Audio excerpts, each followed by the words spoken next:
नमस्कार दोस्तों, welcome to सरकार स्टडी वेब्स एजुकेशन। चलिए आज की इस कंप्लीट वीडियो में हम बात करने वाले हैं इंटरनेट एंड वेब डिज़ाइनिंग की। इसके अंतर्गत आपको इंटरनेट एंड ई कॉमर्स भी कवर होता हुआ नज़र आएगा। एक आध यूनिट आपकी अलग देखने को मिल जाएगी, जो कि मैंने आईटी 10 में कवर करा दिया हूँ। तो डीसीए वालों के लिए रहेगा इंटरनेट एंड ई कॉमर्स, और पीजीडीसीए के लिए रहेगा इंटरनेट एंड वेब डिज़ाइनिंग। ये दूसरा सब्जेक्ट है पीजीडीसीए सेकंड सेमेस्टर का, जिसके अंतर्गत आपको टोटल 5 यूनिट मिलेगी और 5 यूनिट के आईएमपी क्वेश्चन, साथ में उनके सॉल्यूशन और एग्ज़ाम में कैसे आंसर लिखना है, सारी चीज़ें मैं आपको एक एक करके यहाँ पे टिप्स बताने वाला हूँ। तो बने रहिए वीडियो के एंड तक, ताकि आपको सारी चीज़ें कॉन्सेप्ट क्लियर हो जाए। और इसके अलावा मैं कुछ आपको इंपॉर्टेंट चीज़ दिखाता हूँ। जैसे आपको चलना है कहाँ पे, वेबसाइट में, और वेबसाइट में आप चलोगे सरकार स्टडी वेब्स .com, यहाँ देखने को मिलेगा। इसमें जाना है कोर्स नोट्स में, कोर्स नोट्स में पीजीडीसीए में क्लिक करना है। यहाँ फर्स्ट सेमेस्टर के सब्जेक्ट सारे दिख रहे हैं और आपको सेकंड सेमेस्टर के सारे सब्जेक्ट दिख रहा है। तो आपको यहाँ पे सारी चीज़ों के जो मटेरियल है वो मिल जाएंगे। आपको कंप्लीट पीडीएफ चाहिए तो आप फर्स्ट सेम और सेकंड सेम अलग अलग देख सकते हैं।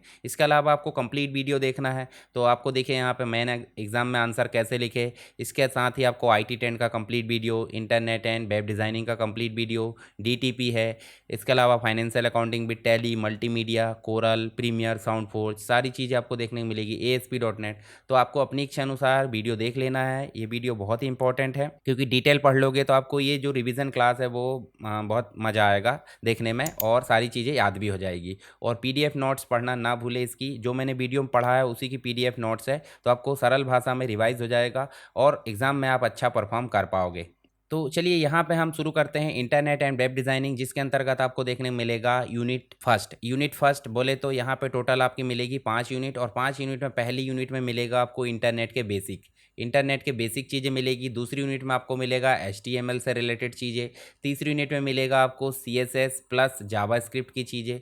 चौथी यूनिट में मिलेगा आपको what you see is what you get, यानी कि वेब एक्सप्रेशन देखने को मिलेगा, या एक्सप्रेशन वेब, जो एक प्रकार से HTML एडिटर है, जिसके थ्रू हम नॉर्मल वेबसाइट वगैरह बना सकते हैं। माइक्रोसॉफ्ट का प्रोडक्ट है, उसकी हम प्रैक्टिस करेंगे यहाँ पे। इसके साथ ही आपको देखने को मिलेगा 5वीं यूनिट में आपको वर्डप्रेस देखने को मिलेगा, CMS बेस्ड, यानी कि कंटेंट मैनेजमेंट सिस्टम जो है, और उसके आधार पर हम वेबसाइट को मैनेज कैसे करते हैं। साथ में आपको डोमेन नेम और होस्टिंग देखने को मिलेगा, ठीक है, और फाइल ट्रांसफ़र प्रोटोकॉल। तो ये हो जाता है आपका टोटल 5 यूनिट का एक ओवरव्यू, जिसके अंतर्गत हम सबसे पहली यूनिट में बात करेंगे किसकी, बेसिक्स ऑफ इंटरनेट की। तो जब इंटरनेट की बात की जा रही है तो व्हाट इज़ इंटरनेट, इंटरनेट क्या है, explain the evolution and basic concept, basic concept समझाइए इसके, और इसकी मतलब इसका विकास कैसे हुआ है, इसका विकास कैसे हुआ वो आपको समझाना। तो सबसे पहले बात करते हैं इंटरनेट क्या है। तो इंटरनेट क्या है, हर कोई व्यक्ति, छोटा सा बच्चे से लेके बड़े बूढ़े तक, सभी लोग जो है इंटरनेट का उपयोग कर रहा है, परंतु पता बहुत कम को होगा। देखिए, सबको पता है इंटरनेट क्या क्या काम करता है, परंतु उसकी डेफिनेशन नहीं पता होगी। तो सिंपल सी बात, सबसे पहले हम बात कर लेते हैं इंटरनेट की। तो इंटरनेट दो चीज़ों से मिलकर बना है, एक तो बन जाता है आपका इंटर, और एक बन जाता है नेट। ये सिंपल एक छोटे से बच्चे वाली हरकत है। तो इंटर मतलब इंटरनेशनल, बोले तो अंतर्राष्ट्रीय, और नेट मतलब नेटवर्क, यानी कि हम सिंपल बोल सकते हैं अंतर्राष्ट्रीय स्तर पर एक नेटवर्क होता है, जिसके थ्रू हम किसी भी देश में कहीं पे भी किसी भी समय कनेक्ट हो सकते हैं, कम्युनिकेशन कर सकते हैं। तो उसे हम बोल देते हैं इंटरनेट। तो एक प्रकार से कंप्यूटर नेटवर्क की बात की जा रही है। तो कंप्यूटर नेटवर्क क्या है, दो या दो से अधिक कंप्यूटर जब आपस में जुड़ते हैं किसी इन्फॉर्मेशन को शेयर करने के लिए, उसे हम बोल देते हैं कंप्यूटर नेटवर्क। इसके अंतर्गत कुछ रूल्स फॉलो किए जाते हैं, रूल्स को बोल देते हैं हम प्रोटोकॉल। क्या बोल देते हैं, प्रोटोकॉल। कम्युनिकेशन लाइन बिना वायर के और वायर के यहाँ पे देखने को मिल जाती है। तो बड़े स्तर पे देखें तो बिना वायर के देखने को मिल जाती है, टावर, सैटेलाइट के माध्यम से। पर छोटे स्तर पर वायर का उपयोग कर लिया जाता है। पर हमारे मोबाइल में भी देखेंगे तो मोबाइल भी बिना वायर के, नहीं वायरलेस यहाँ पे चलता है। तो आपको कंप्यूटर नेटवर्क समझ में आ गया। अब कंप्यूटर नेटवर्क के कुछ प्रकार है, जैसे उदाहरण के लिए देखें तो कंप्यूटर नेटवर्क के प्रकार के अंतर्गत आपको देखने को क्या मिलेगा, सबसे पहला local area network. Local area network बोले तो लैन, एक ऑफिस है, एक बिल्डिंग है, एक कैंपस के अंतर्गत जो नेटवर्क है, जिसके थ्रू सारे कंप्यूटर आपस में जुड़े होते हैं डाटा के आदान प्रदान के लिए, क्या कहलाता है, लोकल एरिया नेटवर्क।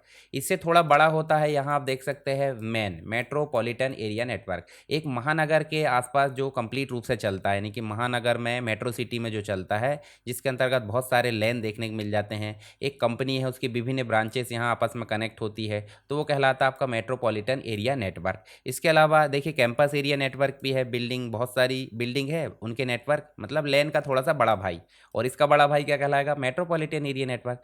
ऐसे ही होम नेटवर्क भी हो जाता है। तो ये चीज़ें ठीक है, पर ये तीन मुख्य है।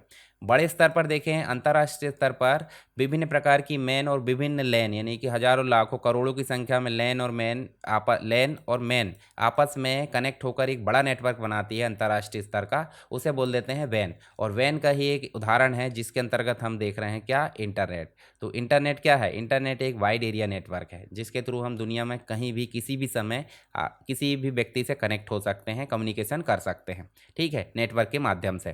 तो ये आपने समझ गया बेसिक चीज़।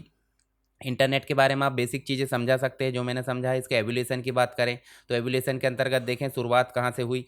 सबसे शुरुआत हुई है ARPANET से। शुरुआती नेटवर्क था ARPANET, कोई ऐसा विशेष बड़ा नेटवर्क नहीं था। आप यूएसए देख सकते हैं, यूएसए का जो भाग है उत्तरी अमेरिका के अंतर्गत यूएसए, उसमें विभिन्न जगह मतलब एक प्रकार से आर्मी का नेटवर्क है ये, जिसके अंतर्गत देखें तो advance research project agency network हुआ था, एक प्रोजेक्ट था जिसके अंतर्गत देखें यहाँ पे कनेक्टिविटी के लिए इसको शुरू किया गया था 1969 में, ठीक है। डारपा यानी कि अमेरिका की रक्षा विभाग के द्वारा इसको शुरू किया गया था सिक्योरिटी के पर्पज से, यानी कि मिलिट्री उद्देश्य से। अब ARPANET को धीरे धीरे अपग्रेड किया गया। तो ARPANET के अंतर्गत हमको देखिए एक प्रोटोकॉल देखने को मिला, एक तो FTP देखने को मिला, फाइल ट्रांसफर प्रोटोकॉल, जिसके थ्रू हम सर्वर यानी कि जो कंप्यूटर हमको सर्विस देता है, FTP के अंतर्गत देखें तो जो कंप्यूटर हमें सर्विस देता है वो सर्वर कहलाता है, और जिस कंप्यूटर का उपयोग हम जो है सर्विस प्राप्त करते हैं वो कहलाता है क्लाइंट, यानी सर्वर और क्लाइंट। तो सर्वर में कोई फाइल भेजना है और सर्वर से कोई फाइल डाउनलोड करना है, तो एक जगह से फाइल भेजना और प्राप्त करना किसके माध्यम से हो रहा है, FTP।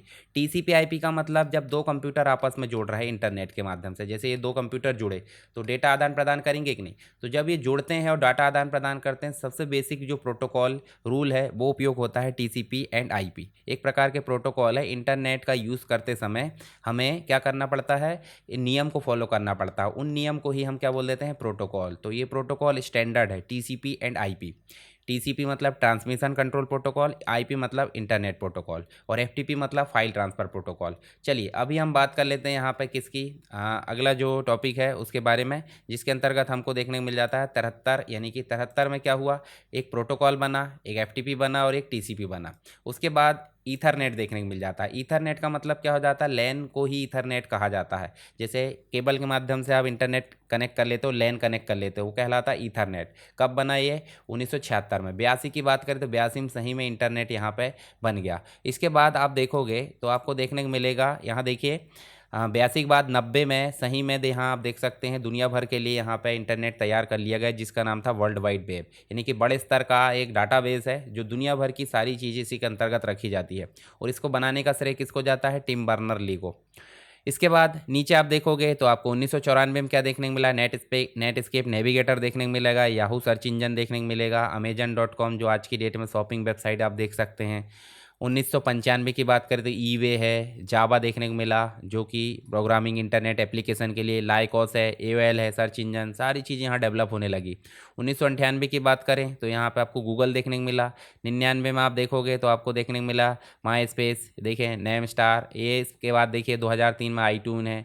साथ ही 2004-3 में देखोगे तो वर्डप्रेस है, स्काइपी देखने को मिला। 2004 में आपको मोज़िला, गूगल, फेसबुक, ये सारी चीज़ देखने को मिली। धीरे धीरे यहाँ पे इसका विकास होते गया और देखे वर्तमान तक तो बहुत ज़्यादा। तो 2014 के बाद क्या हुआ है वो आप एक करके समझाओगे, तो अपने हिसाब से आप बता सकते हैं, ज़्यादा आपको इम्पोर्टेंट नहीं है पर शुरुआत इम्पोर्टेंट है। तो ये आप इस प्रकार बना दोगे तो भी चलेगा। अब देखिए यहाँ 1960 से 70 के बीच में ARPANET आप समझा सकते हैं। TCP/IP का विकास हुआ 80 के दशक में। TCP का इस प्रकार डायग्राम बना के समझा सकते हैं। WW का विकास हुआ टिम बर्नर ली के द्वारा। मतलब एक प्रकार से हम देखें तो ये जो है इंटरनेट पर जो यूज़र है उसके लिए सूचना प्राप्त करना, शेयर करना काफ़ी सरल बना दिया गया है। इसने वेब ब्राउज़र जो थे यानी कि गूगल क्रोम है या जो भी है उनको जन्म दिया। HTML को जन्म दिया डाटा आदान प्रदान करने को, यानी टिम बर्नर ली ने 3 चीज़ें बनाई थी, WWW, ठीक है। इसके अलावा URL बनाया। URL मतलब जो वेबसाइट का एड्रेस होता है, जैसे www.sarkarstudywaves.com, ये URL हो गया। और एक बनाया उन्होंने HTML मतलब वेब पेज में जो लैंग्वेज चलती है उसे हम बोल देते हैं HTML। तो ये चीज़ आपको देखने को मिली। 90 से 2000 के अंतर्गत देखिए broadband internet connectivity, wireless, email, shopping, social media, इन सारी चीज़ों को जो है विकसित कर लिया गया था। 2010 से अभी तक की बात करें तो आज की डेट में देखो 4G, 5G, 6G आने वाला है। स्मार्टफोन, इंटरनेट, टैबलेट है, सोशल मीडिया, स्ट्रीमिंग सेवा है। जैसे आप अभी देख रहे हैं तो स्ट्रीमिंग है, ये कुछ होती लाइव स्ट्रीमिंग और कुछ होती रिकॉर्डेड। मतलब आप अभी जो है रिकॉर्डेड वीडियो देख रहे हो, जैसे लाइव क्लास में लूँगा तो लाइव स्ट्रीमिंग कहलाती है। ऑनलाइन क्लासेस आप देख सकते हैं। तो वर्तमान में काफ़ी ज़्यादा इसका विकास हो चुका है। तो ये आप देख सकते हैं इंटरनेट का विकास।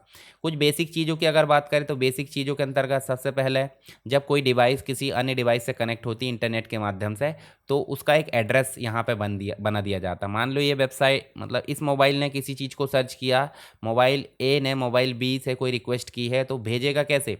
इसका कोई ना कोई एड्रेस तो जाना चाहिए। तो उस एड्रेस को बोल देते हैं IP address, internet protocol address. Internet से मतलब इंटरनेट से जुड़ते बराबर जिस डिवाइस का एक एड्रेस बन जाता है वो कहलाता है आईपी एड्रेस। एक यूनिक पहचान होती है हर डिवाइस की। ठीक है, तो यहाँ पे आप देख सकते हैं हर डिवाइस इंटरनेट में नेटवर्क में उपलब्ध हर डिवाइस का एक यूनिक नंबर दे दिया जाता है आईपी एड्रेस के रूप में।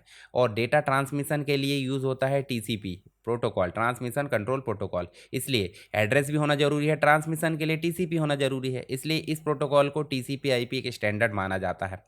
नेक्स्ट हम देखेंगे यहाँ पे, तो देखिए आईपी एड्रेस के कुछ वर्जन है। आईपी वर्जन 4 जो कि अभी तक चल रहा है, और लेटेस्ट में आप देखोगे तो आईपी वर्जन 6 देखने को मिल जाता है जो कि बहुत बड़े स्तर पर काम करता है। तो आईपी वर्जन 4 के अंतर्गत आपको 32 बिट देखने को मिल जाती है। 32 बिट बोले तो आपको हर चीज़, जैसे यहाँ पे एक जो कंप्लीट मिलेगा ए ऑक्टेट, ये मिलेगा 8 बिट का कलेक्शन, मतलब 1 बाइट का। तो टोटल मिलाकर 1 2 3 4, यानी कि अगर 32 बिट की बात करें तो ये 4 बाइट में बन जाएगा। क्यों? क्योंकि प्रत्येक 8 बिट में 1 बाइट बनती है। तो यहाँ पे मान लीजिए, देखिए कभी कभी इस प्रकार हो सकता है 192 168 और 1 1। तो ये क्या है? ये 4 भागों में बटा, 1 2 3 4। तो ये 4 भाग क्या हो गए आपके? 32 बिट हो गए, और 32 बिट का मतलब 8 बाइट। तो ये आईपी वर्जन 4 का एड्रेस फॉर्मेट होता है जिसके बारे में आप दर्शा सकते हो।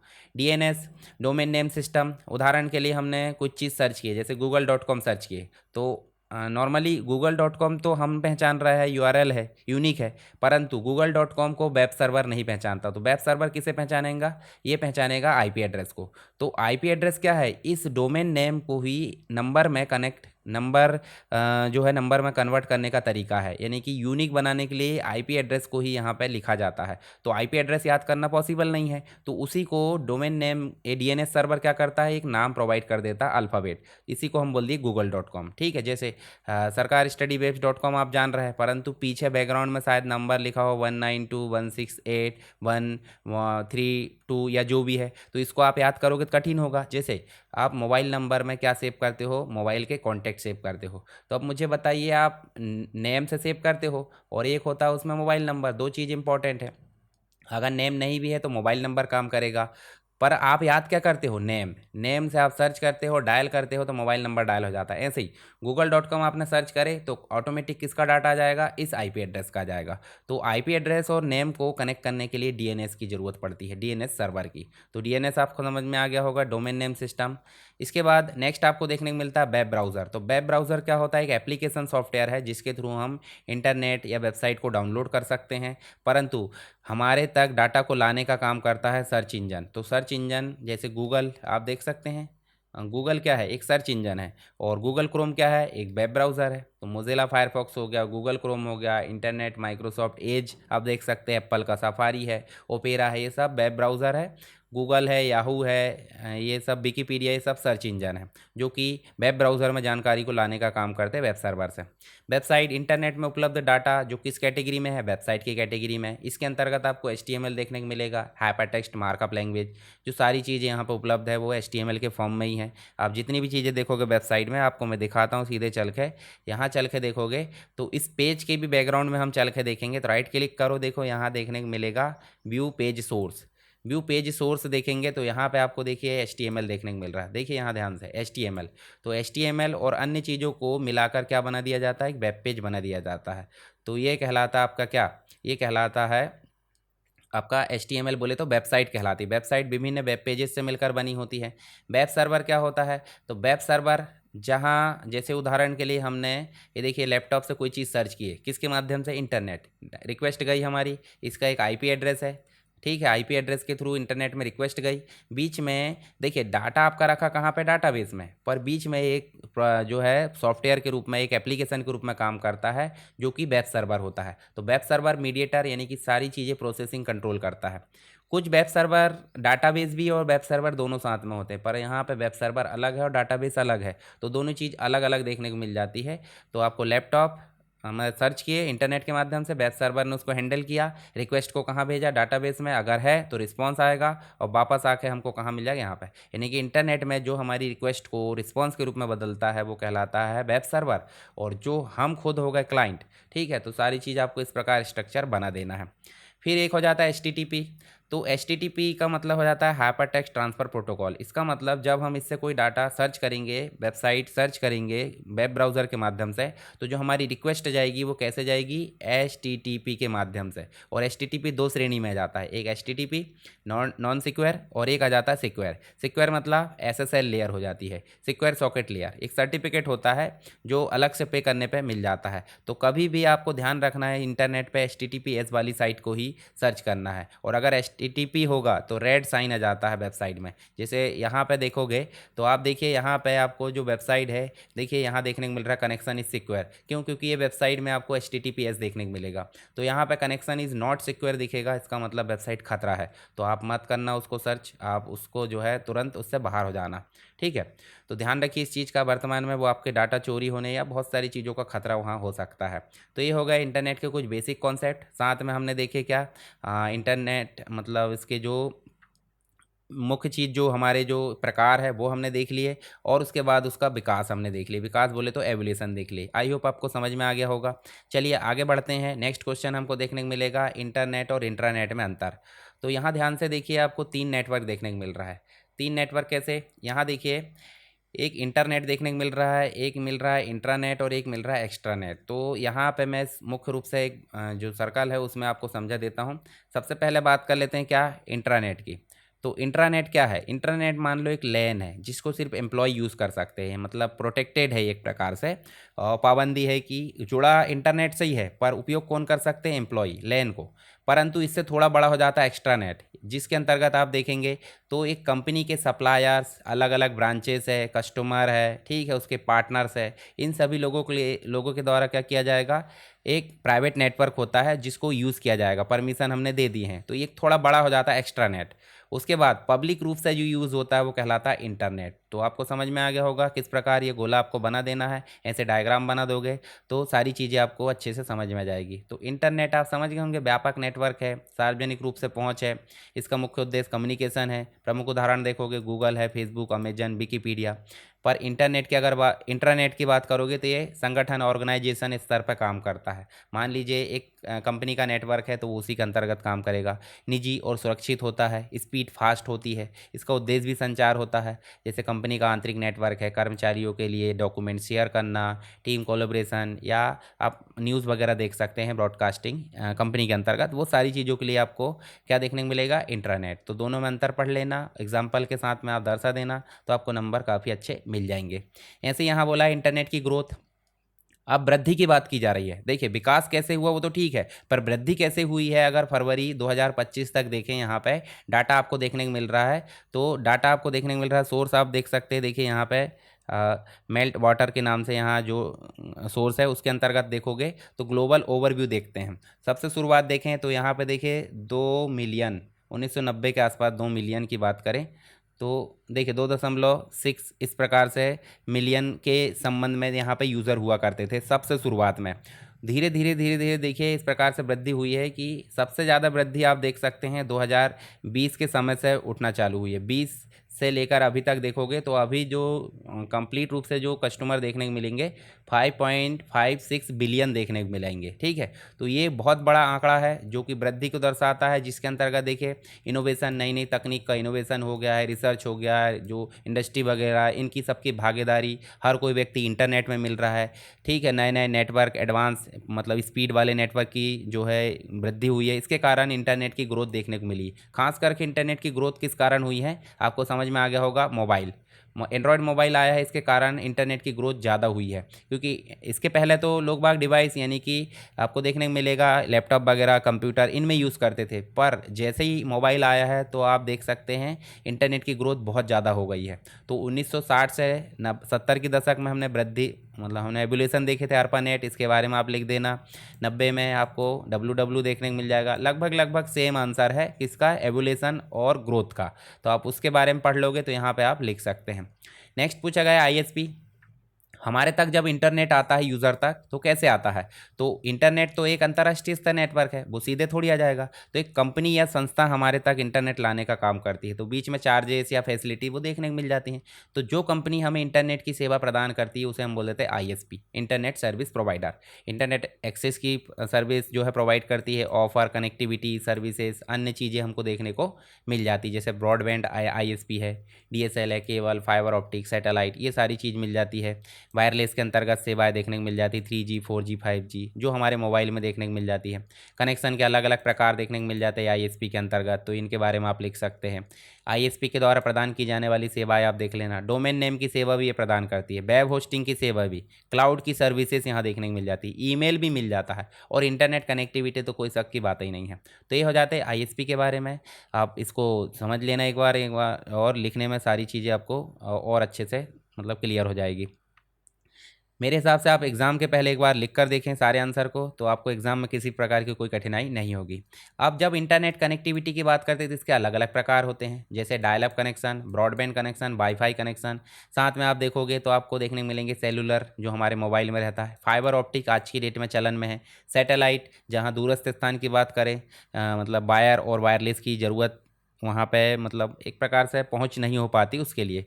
इसके बाद आप देखोगे तो केबल मॉडेम देखने को मिल जाएगा, केबल कनेक्शन। तो ये सब क्या है, इंटरनेट कनेक्टिविटी के प्रकार है। जैसे यहाँ डीएसएल की बात करें तो फास्ट स्पीड है, connect to existing telephone line से कनेक्ट होता है, कॉपर वायर इसमें यूज़ की जाती है। फाइबर ऑप्टिक में आज की डेट में काफ़ी ज़्यादा यूज़ हो रहा है, बहुत ही ज़्यादा फास्टेड है, not available in every region, हर जगह उपलब्ध नहीं है ये। ठीक है, जैसे एक शहर में ही बात करें तो किसी मोहल्ले में है, किसी में नहीं है, मतलब पहुंच के ऊपर कस्टमर के ऊपर रहता है। फिक्स्ड वायरलेस की बात करें तो fast speed, deliver through radio based waves के माध्यम से इसको डिलीवर किया जाता है। कोएक्सियल केबल की बात करें तो ये जो है फास्ट स्पीड है, जैसे डीएसएल का था वैसा। और यहाँ पे देखिए कॉमन रूप से बिजनेस में छोटे स्मॉल इसमें यूज़ किया जाता है। सैटेलाइट जहाँ पे आपको इन चीज़ों की पहुँच नहीं मिलती वहाँ सैटेलाइट मिल जाता है। तो इनके बारे में आप यहाँ देखिए डायल अप कनेक्शन के बारे में पढ़ लेना, इसकी फीचर्स वगैरह, ब्रॉडबैंड है, इसके प्रकार आप देख लेना, wireless fidelity connection, mobile data connection, satellite internet connection, fibre optic internet, इन सब के बारे में आप एक बार हॉटस्पॉट आप यूज़ करते होंगे तो इनको एक बार पढ़ लेना, सारी चीज़ आपको समझ में आ जाएगी। चलिए कुछ चीज़ें और देख लेते हैं इंटरनेट की सर्विसेज। जैसे ईमेल क्या है, तो ईमेल आप जीमेल का उपयोग करते होंगे, उसके बारे में आप समझा सकते हैं। एफटीपी आप फाइल डाउनलोड अपलोड करते होंगे, मूवी वगैरह, गाने। चैटिंग आप करते होंगे, ब्लॉगिंग, वेबसाइट वगैरह आप देख सकते हैं। तो ये सब अलग अलग प्रकार से है। तो इंटरनेट की सर्विस के अंतर्गत ईमेल की बात करें तो यहाँ सेंडर है, मान लीजिए भेजा, तो ये एक प्रोटोकॉल का यूज़ किया, simple mail transfer protocol, network के थ्रू गया, इनकमिंग आउटगोइंग ईमेल से लेकर मेल सर्वर में गया, मेल सर्वर के द्वारा इसको यहाँ पे फिर से नेटवर्क में भेजा गया, पोस्ट ऑफिस प्रोटोकॉल ने रिसीवर तक पहुँचाया। तो दो प्रोटोकॉल यूज़ हुए यहाँ पे, एसएमटीपी और एक पॉप। ऐसे यहाँ से भेजेगा तो फिर यहाँ एसएमटीपी यूज़ होगा और यहाँ पॉप यूज़ होगा। तो इस प्रकार आप इसका डायग्राम बना देना और वर्किंग लिख देना जीमेल की। तो जीमेल में आप देखोगे तो आप जो है मैं आपको जीमेल ओपन करके दिखाता हूँ। जीमेल में चलेंगे तो चलिए मैं एक जो है जीमेल आईडी ओपन करता हूँ। यहाँ देखिए, यहाँ चले हम और जीमेल में चलते हैं, और जीमेल में चल के देखोगे तो यहाँ आप देखिए आपको देखने को मिलेगा कंपोज, यानी ईमेल आईडी बनाना तो आपसे बन जाता होगा। कंपोज में जाओगे तो यहाँ आप जो है सामने वाली की ईमेल आईडी लिख सकते हैं। जैसे मैं मेरी ईमेल आईडी लिख देता हूँ, ये देखिए मैंने लिख दिया @कंप्लीट ईमेल आईडी लिखना नहीं तो बाउंस मेल हो जाएगा। एंटर करें और यहाँ आप सब्जेक्ट लिखोगे जिसके बारे में भेजना है। कुछ और चीज़ें होती है जैसे कार्बन कॉपी भेजना है, ब्लाइंड कार्बन कॉपी, तो उसके बारे में आप लिख सकते हैं। यहाँ आपको ग्रीटिंग वगैरह या फिर मैसेज लिखना है, उसके बाद आपको सेंड करना है, पर उसके पहले आपको फॉर्मेटिंग कर सकते हैं। अटैचमेंट करना कोई फाइल तो उसको आप कर सकते हैं। जैसे मैं यहाँ पे ये फ़ोटो को अटैच कर लेता हूँ तो फ़ोटो यहाँ पे अटैच हो जाएगी। देखिए या डॉक्यूमेंट है जो भी 25 MB से ज़्यादा की फ़ाइल आप जीमेल में नहीं भेज सकते। लिंक कर सकते हैं आप किसी लिंक को, यहाँ पे स्माइली से गूगल ड्राइव की लिंक डाल सकते हो। पिक्चर इंसर्ट करना है, गोपनीय क्रेडेंशियल वगैरह, सिग्नेचर है, कुछ और एक्स्ट्रा चीज़ें मिल जाती है। इस मैसेज को भेजे वगैरह आपको डिलीट करना तो कर सकते हैं। फिर आप ईमेल को शेड्यूल कर सकते हो तो भाई 12 बजे भेजना है, 10 बजे भेजना है, या जब जब भेजना उसको शेड्यूल कर सकते हो। डायरेक्ट भेजना तो आप सेंड कर सकते हो। सेंड जैसे करोगे तो आप देखिए ध्यान से, यहाँ पर सेंड करोगे तो वो मैसेज सेंड में चला जाएगा। यहाँ पे सेंड में देखोगे ये वाला, यहाँ से डिलीट कर दोगे तो आपके जो मैसेज है वो कहाँ चले जाएंगे, ट्रेस में। इस प्रकार इनबॉक्स में आई हुई मेल देखते हैं। अगर पढ़ना है तो आप ऐसे पढ़ सकते हैं। पढ़ने के बाद वो मेल कैसा हो जाता है, वो मेल हो जाता है हाईलाइट नहीं रहता। तो इस प्रकार आप समझ सकते हैं जीमेल के बारे में आप बता दो तो आपको नंबर और अच्छे मिल जाएंगे। ऐसे एफटीपी की बात करें तो फाइल को अपलोड करने और फाइल को डाउनलोड करने के लिए हम जिस प्रोटोकॉल की ज़रूरत पड़ती है वो कहलाता है एफटीपी। इसके बारे में आप डायग्राम बनाकर लिख दोगे, पहले मैंने समझा दिया हूँ। चैटिंग समझाने की ज़रूरत नहीं है। चैटिंग 3 प्रकार की होती है, वॉइस चैटिंग, वीडियो चैटिंग और टेक्स्ट चैटिंग। तो इसके बारे में आप लिख देना, ये सारी चीज़ तो आपसे बन जाती होगी। ऐप यूज़ करते ही होंगे आप, ठीक है। Web based chatting, instant message, voice and video chatting. इसके अलावा ब्लॉगिंग, वेबसाइट, मतलब अलग अलग प्रकार के राइटर है। जैसे मान लो ब्लॉगिंग, तो ब्लॉगिंग आप देख सकते हैं, जो वेबसाइट आप देख रहे हैं sarkarstudywaves.com, ठीक है। तो इसमें आप देखोगे तो आप जैसे ऑनलाइन MS ऑफिस या कंप्यूटर बेसिक में हार्डवेयर में जाओगे, तो हार्डवेयर में जाओगे तो हार्डवेयर से रिलेटेड आपको बहुत सारे टॉपिक यहाँ देखने को मिल जाएंगे। जैसे यूपीएस क्या है, वर्किंग इसकी, ठीक है, यूएसबी क्या है। ये तो वेबसाइट आपके लिए काम की है, विजिट कर लीजिए आपको, है ना। और यहाँ देखिए आपको जिस भी चीज़ पे, जैसे मान लो मदरबोर्ड, तो मदरबोर्ड पर क्लिक करोगे, मदरबोर्ड की सारी जानकारी यहाँ पर ओपन हो चुकी है। ये देखिए, इसके बारे में आप पढ़ सकते हैं। तो ये क्या है, ये ब्लॉगिंग ही है। ब्लॉगिंग मतलब वेबसाइट के थ्रू आप जो है अपनी जानकारी को लोगों तक पहुंचा रहा है, उसे बोल देते हैं ब्लॉगिंग। तो इसमें personal blog, professional blog, guest blog, बहुत सारी चीज़ें होती है। सोशल मीडिया आपको बताने की ज़रूरत नहीं है। सोशल मीडिया मतलब लोगों से कम्युनिकेशन करने के लिए, जानकारी शेयर करने के लिए इसका उपयोग किया जाता है। पर आज की डेट में लोग ही सोशल मीडिया बन चुके हैं। लोग अपने आप को प्रस्तुत कर रहा है। उपयोग किया गया था सोशल मीडिया का कम्युनिकेशन, जानकारी शेयर करने के लिए, पर लोग बाग अपने आप को ही शेयर कर रहा है। ये क्या चीज़ हो रही है, ये तो गलत ही दिशा में जा रहा है, ठीक है।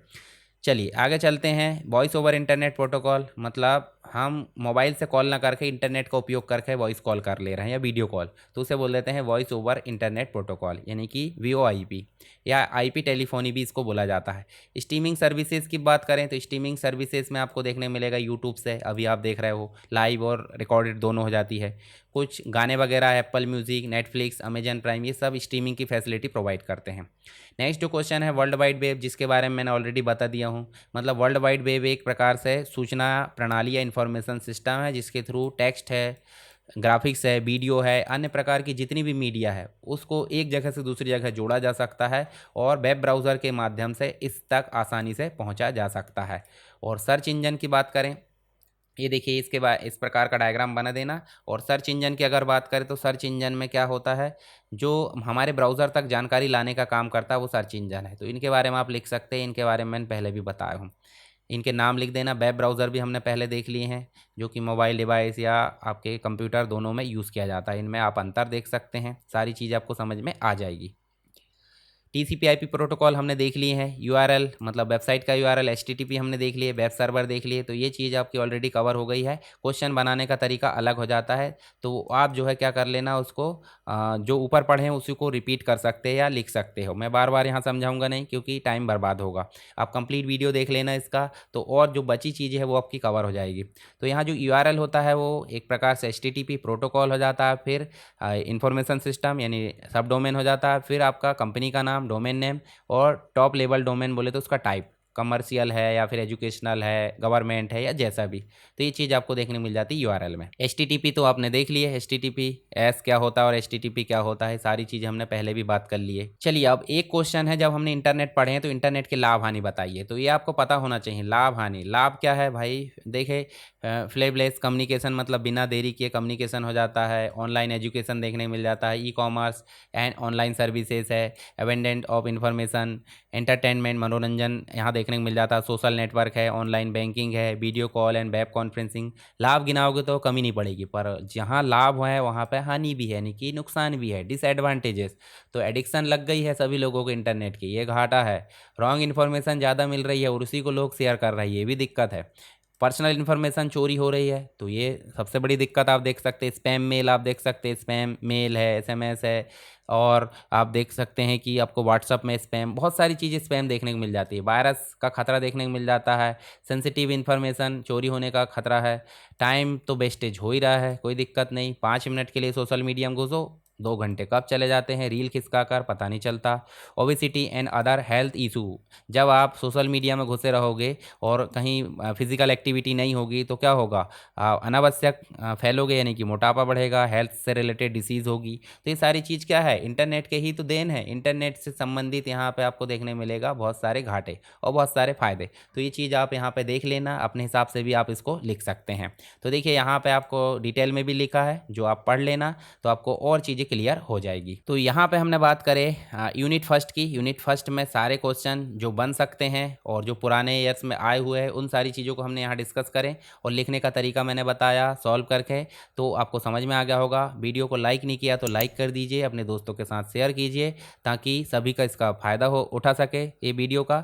और पहली बार वीडियो में आए हो तो आप चैनल को सब्सक्राइब कीजिए ताकि आने वाली वीडियोस आपको मिलती रहे। चलिए अब हम बात करने वाले हैं इंटरनेट एंड वेब डिज़ाइनिंग के अंतर्गत सेकेंड यूनिट की। सेकेंड यूनिट में क्या देखने को मिलेगा, HTML। तो HTML का कंप्लीट हम ओवरव्यू देखेंगे, साथ में इसकी प्रैक्टिस भी करेंगे कि किस प्रकार वेब पेज बनाया जाता है, कौन कौन से टैग उपयोग किए जाते हैं, HTML एलिमेंट क्या होते हैं, ठीक है, उसके एट्रीब्यूट क्या होते हैं, सारी चीज़ हम एक एक करके यहाँ पे देखने वाले हैं। पर वो रहेंगे इंपॉर्टेंट क्वेश्चन के रूप में और उनके सॉल्यूशन, यानी कि किस प्रकार आपको सॉल्व करना है क्वेश्चन को, वो सारी चीज़ें।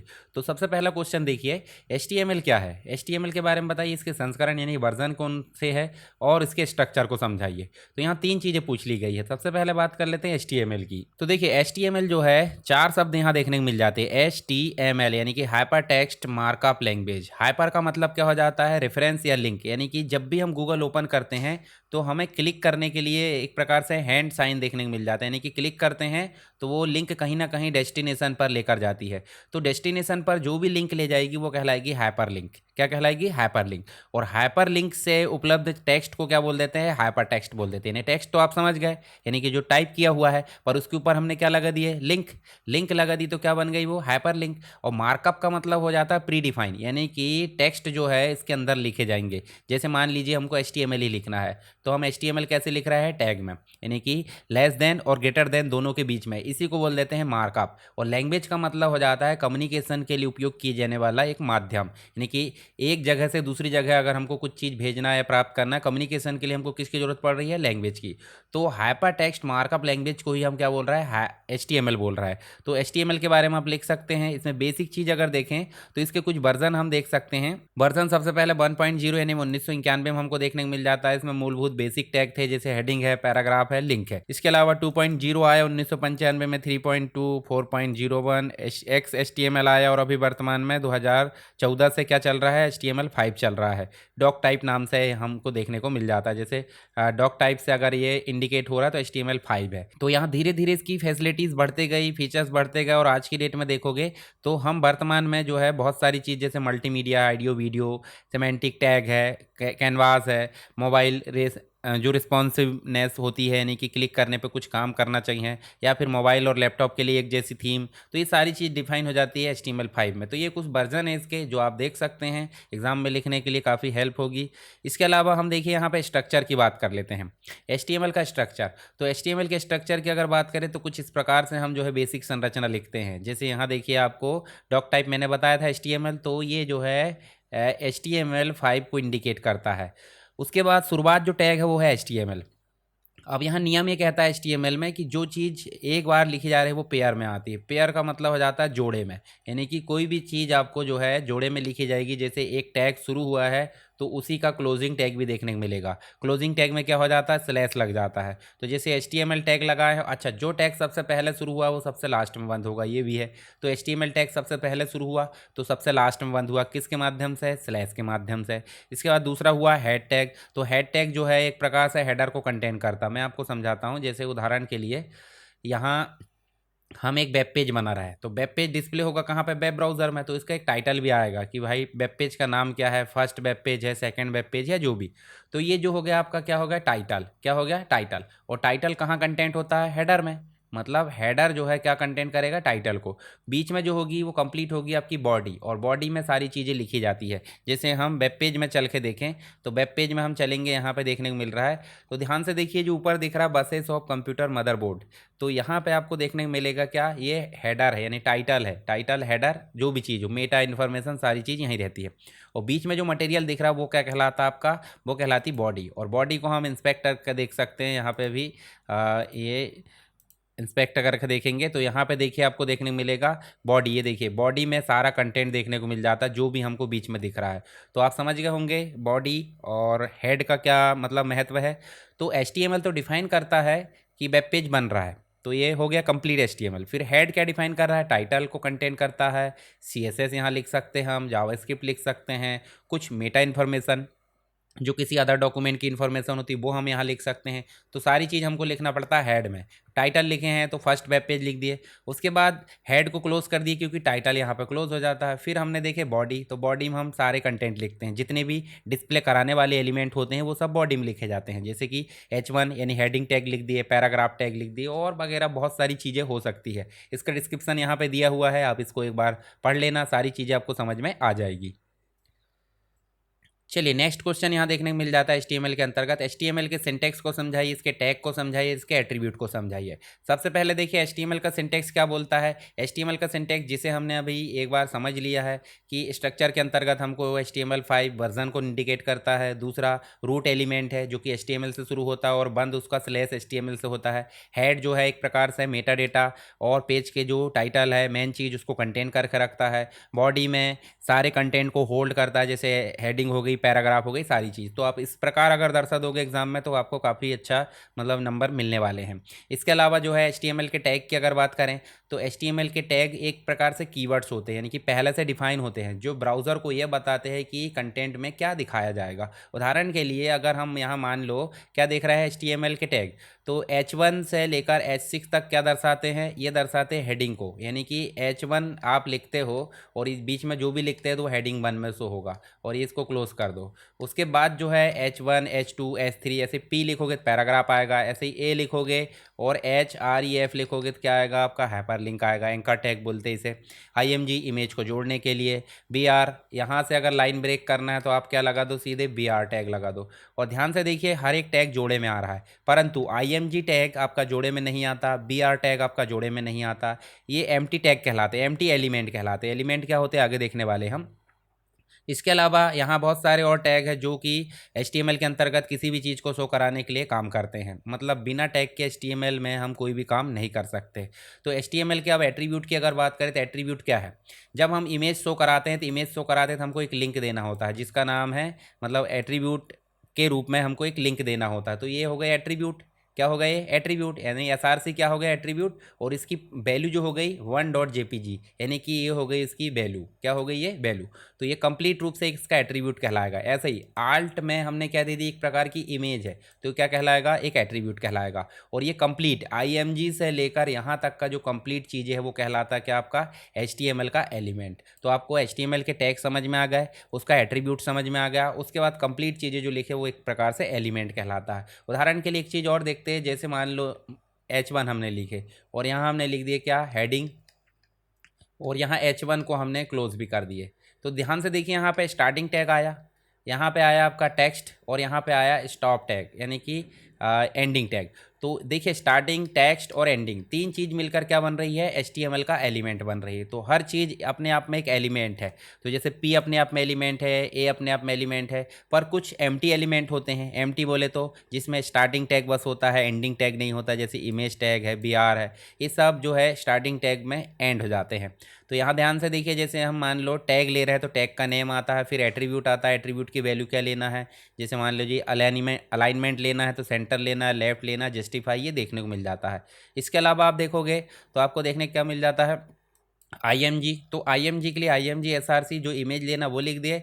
आल्ट में हमने अल्टरनेटिव टेक्स्ट लिखते हैं। P के लिए अगर देखें तो P में हम जो है एक प्रकार से स्टाइल देते हैं भाई, जो स्टाइल दिए वो एट्रीब्यूट है, एट्रीब्यूट के अंदर हमने वैल्यू दे दिए, तो ये चीज़ हमको देखने को मिल जाती है। चलिए हम जो है सीधे क्या करते हैं, एक जो है रन करके देखते हैं। तो हमारे सामने एक एडिटर है, टेक्स्ट एडिटर, या फिर हम HTML एडिटर VS कोड का उपयोग कर सकते हैं। तो हम चलते हैं टेक्स्ट एडिटर, HTML के अंतर्गत जो सबलाइम है वो हम देख लेते हैं। तो यहाँ हम बनाते हैं न्यू, कंट्रोल एन करते, ठीक है, कंट्रोल एन करें और इसको फाइल मेनू में गए और सबसे पहले सेव कर लेना। सेव क्यों कर रहा है भाई, सेव करना इसलिए ज़रूरी है क्योंकि जब आप रन करोगे तो सारी चीज़ें सेव होना चाहिए, तभी वो रन होगा। तो यहाँ पे हम जो है प्रैक्टिस नाम के फोल्डर में क्या कर लेते हैं, इस फाइल को सेव कर लेते हैं जो हम यहाँ पे बना रहे हैं। तो यहाँ हम बना लेते हैं किस नाम से, ये हमने बना लिया है प्रैक्टिस .html लगा दो, या फिर नीचे देखेंगे तो HTML आ जाएगा। इसमें हम बहुत सारी लैंग्वेज के काम कर सकते हैं, CSS है या फिर अन्य जो लैंग्वेज है उसके बारे में। तो यहाँ पे हम कर देते हैं सेव। जैसे हमने सेव करे तो ये बन गया HTML, और हम यहाँ देखिए प्री डिफाइन एक फॉर्मेट दिया रहता है। जैसे हमने HTML लिखे तो एंटर करें तो देखिए हमारा जो बेसिक फॉर्मेट है, मेटा इन्फॉर्मेशन आ गई, टाइटल में क्या देना वो देख लिए, यहाँ वर्जन का नाम आ गया। तो हम वर्जन ना भी लिखें तो चलेगा, और यहाँ पे मेटा इन्फॉर्मेशन अभी ज़रूरत नहीं तो इसको हटा देते हैं। तो यहाँ मान लो हमको टाइटल देना, उदाहरण के लिए हमने दे दिए माय प्रैक्टिस वेब पेज, ये हमने दे दी माय प्रैक्टिस वेब पेज। और बॉडी के अंतर्गत हम आकर दे देते हैं, जैसे H1 दे देते हैं, ये हमने दे दिए क्या, ठीक है, H1 दे दिए। H1 को हमने दे दिए माय हेडिंग, या फिर ये जो हम दे देते हैं टेस्टिंग वेब पेज, क्या दे देते हैं, टेस्टिंग वेब पेज, और इसको हम कर देते हैं क्लोज़। जैसे हमने इस प्रकार स्लैश दबाए थे, क्लोज़ हो गया। ऐसे ही हम जो है पैराग्राफ दे देते, तो पैराग्राफ दे सकते हैं हम यहाँ पे, जैसे हम दे देते हैं यहाँ पे इसी के बाद में P, और P करके हम जो है इस प्रकार एंटर करेंगे, P क्लोजिंग भी हो जाएगा। दिस इज़ फर्स्ट पैराग्राफ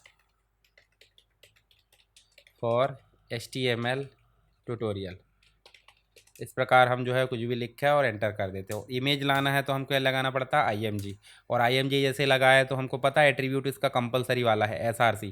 तो SRC में हम उस इमेज का नाम देंगे जो हमारे पास में उपलब्ध है। जैसे उदाहरण के लिए हम चलते हैं और यहाँ चल के हम जो है हमारे पास में क्या है, देखिए जो प्रैक्टिस नाम का फोल्डर है उसी में एक इमेज होगी। जैसे इमेज है, देखिए कंप्यूटर की इमेज है, कंप्यूटर की इमेज दिख रही है, कंप्यूटर के अंतर्गत हम देखेंगे computer.png है।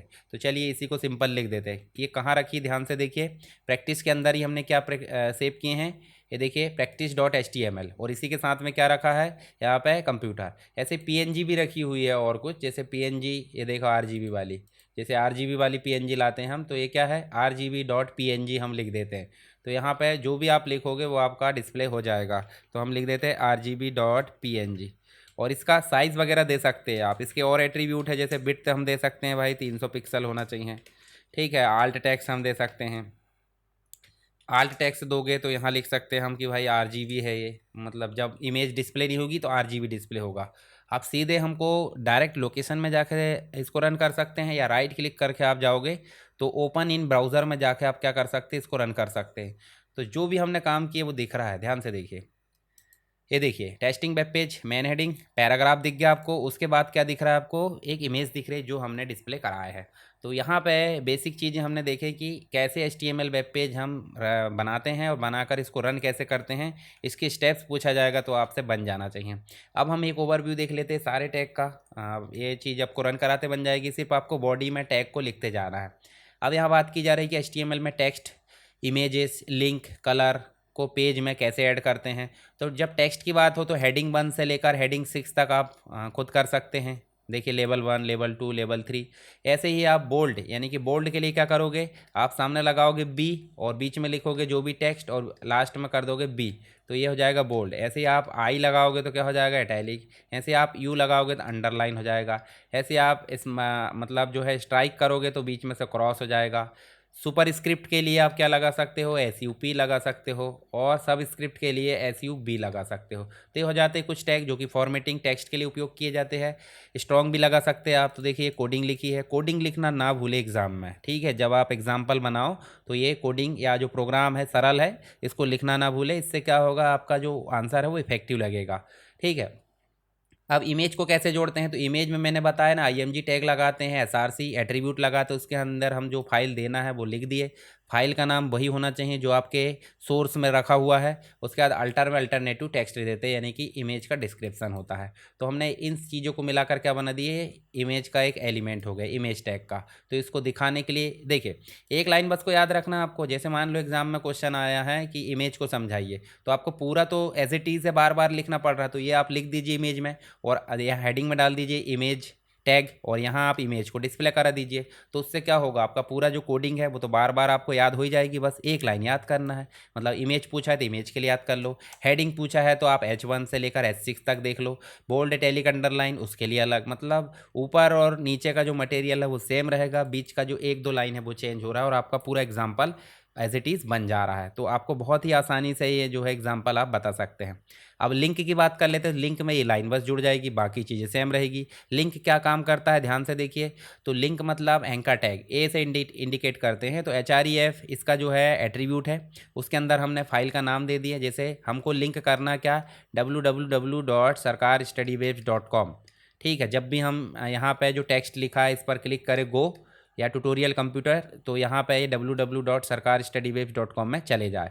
तो ये क्या है, एक प्रकार से लिंक है, यानी कि इस टेक्स्ट पर लिंक देने के लिए हमने क्या यूज़ करे हैं, HREF के माध्यम से जो URL देना वो दे दिए। और टैग कौन सा है, ए को शुरुआत करे और ए को एंड करे। तो जब आप एंकर टैग का उदाहरण बताओगे तो सिर्फ आपको क्या करना है, जो IMG है उसके नीचे क्या लिखना, सिर्फ एंकर टैग लिखना है, AHREF। ठीक है, ऐसे आपने लिखे और यहाँ दे दिया आपने क्या। अभी आप नॉर्मली जैसे मान लो मैं www.sarkarstudywebs.com, ठीक है, गलत URL दोगे तो खुलेगा नहीं, ध्यान रखना। और यहाँ पे दे देते हैं हम गो, और इसको कर देते हैं क्लोज़। ये देखिए क्लोज़ कर दिए, और क्लोज़ करने के बाद हम जो है इसको रन करा लेते हैं। ठीक है, अब देखिए इसको रन कराओगे तो वेबसाइट खुलेगी, पर इसके लिए ऑनलाइन इंटरनेट होना ज़रूरी है, नहीं कि आपके कंप्यूटर में इंटरनेट कनेक्टिविटी होना ज़रूरी है। ये तो रन हो जाएगा, जैसे आप रन करोगे तो रन हो जाएगा। जैसे F5 दबाओगे तो देखिए यहाँ पर गो आ गया है, गो आ गया, परंतु ये खुलेगा क्यों नहीं, क्योंकि इंटरनेट कनेक्टिविटी होना चाहिए इसके लिए। चलिए, ये तो हमने बात करें किसकी, वेब पेज की, जो हमने लिंक के तौर पर यूज़ करे थे। अब हम चलते हैं नेक्स्ट जो टैग है हमारे पास में, कलर टैग, यानी कि HTML में कलर कैसे जोड़ते हैं। तो कलर जोड़ने के लिए हमको स्टाइल एट्रीब्यूट की सहायता लेना होता है। चलिए जोड़कर देख लेते हैं। तो यहाँ मान लीजिए हमारे पास में H1 है, तो H1 है, H1 में हमने क्या जोड़े, स्टाइल एट्रीब्यूट। और स्टाइल एट्रीब्यूट जैसे जोड़े तो वैल्यू अंदर देना होता है, पर स्टाइल अपने आप में एक बड़ी चीज़ है। यहाँ हमको देना पड़ता है कलर एट्रीब्यूट, मतलब कलर प्रॉपर्टी, और कलर प्रॉपर्टी के बाद हमको देना पड़ता है जैसे रेड हमने दे दी, और रेड के बाद सेमीकोलन लगाना होता है। जब हम इसको रन करेंगे ब्राउज़र में तो देखिए इसका कलर क्या हो गया, रेड हो गया। इसके बाद अगर हम स्पेस देकर और लिखना चाहते हैं, जैसे मान लीजिए हमको बॉर्डर देना है या फिर हमको बैकग्राउंड कलर देना है, तो बैकग्राउंड देखिए ये बैकग्राउंड लिखे हमने, और डैश लगा के हमने क्या दे दिए, डैश लगा के हमने कलर दे दिए, और कलर देखे फिर हमने कर दिए येलो, मतलब इसके बैकग्राउंड में क्या हो जाए, येलो हो जाए। तो ऐसे हम प्रॉपर्टी वैल्यू बहुत सारी चीज़ दे सकते हैं स्टाइल के अंतर्गत। जब हम CSS पढ़ेंगे तो ये चीज़ आपको और क्लियर हो जाएगी। अब हम यहाँ जाकर रिफ्रेश करते हैं, देखिए इसके बैकग्राउंड में। और उसके बाद इसका अलाइनमेंट हम सेट कर सकते हैं, जैसे टेक्स्ट का अलाइनमेंट, टेक्स्ट अलाइन अगर कर देते हैं तो टेक्स्ट अलाइन हम कर देंगे सेंटर, मतलब जो टेस्टिंग वाला है वो क्या आ जाएगा, आपका सेंटर में आ जाएगा। देखिए सेंटर हो गया। तो इस प्रकार हम जो है कलर और बाकी चीज़ें सेट कर सकते हैं, किसके माध्यम से, HTML के माध्यम से, यानी कि स्टाइल एट्रीब्यूट का उपयोग करके। अब यहाँ ध्यान से देखिए, कलर नेम के अकॉर्डिंग दोगे तो रेड है, सियान, ब्लू, इस प्रकार नाम दे सकते हैं। आप इस प्रकार कोड भी दे सकते हैं। ठीक है, ये देखिए हेक्साडेसिमल कोड होता है, तो इस प्रकार आप दे सकते हैं। कलर के नेम ये वाले हो गए, ये वाले, और यहाँ कलर के कोड हो गए। जैसे मान लीजिए आपको रेड देना तो आप हैज़ लगा के FF और 4 टाइम 0 दे दोगे तो क्या हो जाएगा, रेड। और अगर टोटली बाइट लेना है तो क्या कर सकते हैं, FF ले सकते हैं 6 बार, तो ये हो जाएंगे आपके कलर। अब कलर बदलना है तो उसकी कोडिंग आप देख सकते हैं, जो मैंने बताया हूँ वही है, और पूरा एग्जाम्पल ऊपर से लेकर यहाँ बॉडी तक वही रहेगा। बीच में आप जो है एक दो लाइन उसकी लिख सकते हैं, जो हमने अभी एग्जाम्पल हल किए। इसके बाद नेक्स्ट जो क्वेश्चन है वो पूछ लिया गया है, HTML में लिस्ट को समझाइए। भाई ऑर्डर्ड लिस्ट, अनऑर्डर्ड लिस्ट क्या होती है, टेबल को समझाइए, फॉन्ट एट्रीब्यूट क्या होते हैं, और इसके अंतर्गत सारी चीज़ हमको समझाना। तो आपको लिस्ट अगर समझाऊं मैं, तो लिस्ट के अंतर्गत मुख्य रूप से 3 प्रकार की लिस्ट देखने को मिल जाती है HTML में। एक ऑर्डर्ड लिस्ट, जिसे OL से दर्शाते हैं, इसमें 1 2 3 4 5 इस प्रकार दे सकते हैं, या फिर रोमन में दे सकते हैं, small I, double I, triple I, इस प्रकार से। और अनऑर्डर्ड लिस्ट का मतलब यू एल से दर्शाते हैं, इसको किससे दर्शाते हैं, यू एल से। और ये कैसे दर्शाई जाती है, बुलेट्स में, स्क्वायर में या फिर सर्कल में, इस प्रकार से। उसके बाद एक और होती है डिस्क्रिप्शन लिस्ट, जिसे हम डी एल से दर्शाते हैं। तो ये हो जाती है एच टी एम एल, इस प्रकार हमने दिए क्या, एक प्रकार से डी टी, डेटा टर्म दिए, और ये हो गई डी डी, यानी कि डिस्क्रिप्शन हो गया। तो यहाँ पे डी टी और डी डी के तहत काम किया जाता है। डी एल से स्टार्ट होता है, यानी कि स्टार्टिंग टैग डी एल हो जाएगा और एंडिंग टैग डी एल, बीच में आपको डी टी और डी डी लिखना पड़ता है। तो डी टी क्या हो गई, हेडिंग, और डी डी जो हो गई डिस्क्रिप्शन। तो ऐसे आप मल्टीपल लिख सकते हैं, जैसे ग्लॉसरी बनाना है, ग्लॉसरी नहीं होती कि ग्लॉसरी का मतलब जो टेक्निकल शब्द होते हैं उनकी डेफिनेशन, टर्मिनोलॉजी वगैरह बनाना है, उसके लिए यूज़ होती है description list. H T M L unordered list किसके लिए काम होती है, जैसे यू एल लिख दिए, यू एल के बाद हमको लिखना पड़ता है एल आई, यानी कि लिस्ट आइटम लिखना पड़ता है कि H T M L, C S S, S Q L जो भी है। इसके बाद इसमें भी आपको ओ एल लिखने के बाद एल आई लिखना होता है। तो ये हो जाती है कुछ H T M L list. इसके एग्जाम्पल में देख लेता हूँ। देखिए, मान लीजिए हमने ओ एल लिए, ओ एल में हमने लिस्ट आइटम लेके उसको बंद भी कर दिए। तो फर्स्ट आइटम में मान लो हमने क्या ले लिए, एप्पल, क्या ले लिए, एप्पल। और यहाँ ले लिए हमने बनाना, क्या ले लिए, बनाना। तो यहाँ पे ओ एल में सीक्वेंस में 1 2 3 4 5 या ए बी सी जो भी आएगा वो आ जाएगा एप्पल और बनाना। अगर मान लो यहाँ हम टाइप लेते हैं, टाइप लेके हम दे देते हैं यहाँ पे रोमन में, तो क्या आ जाएगा, यहाँ पे रोमन आ जाएगा।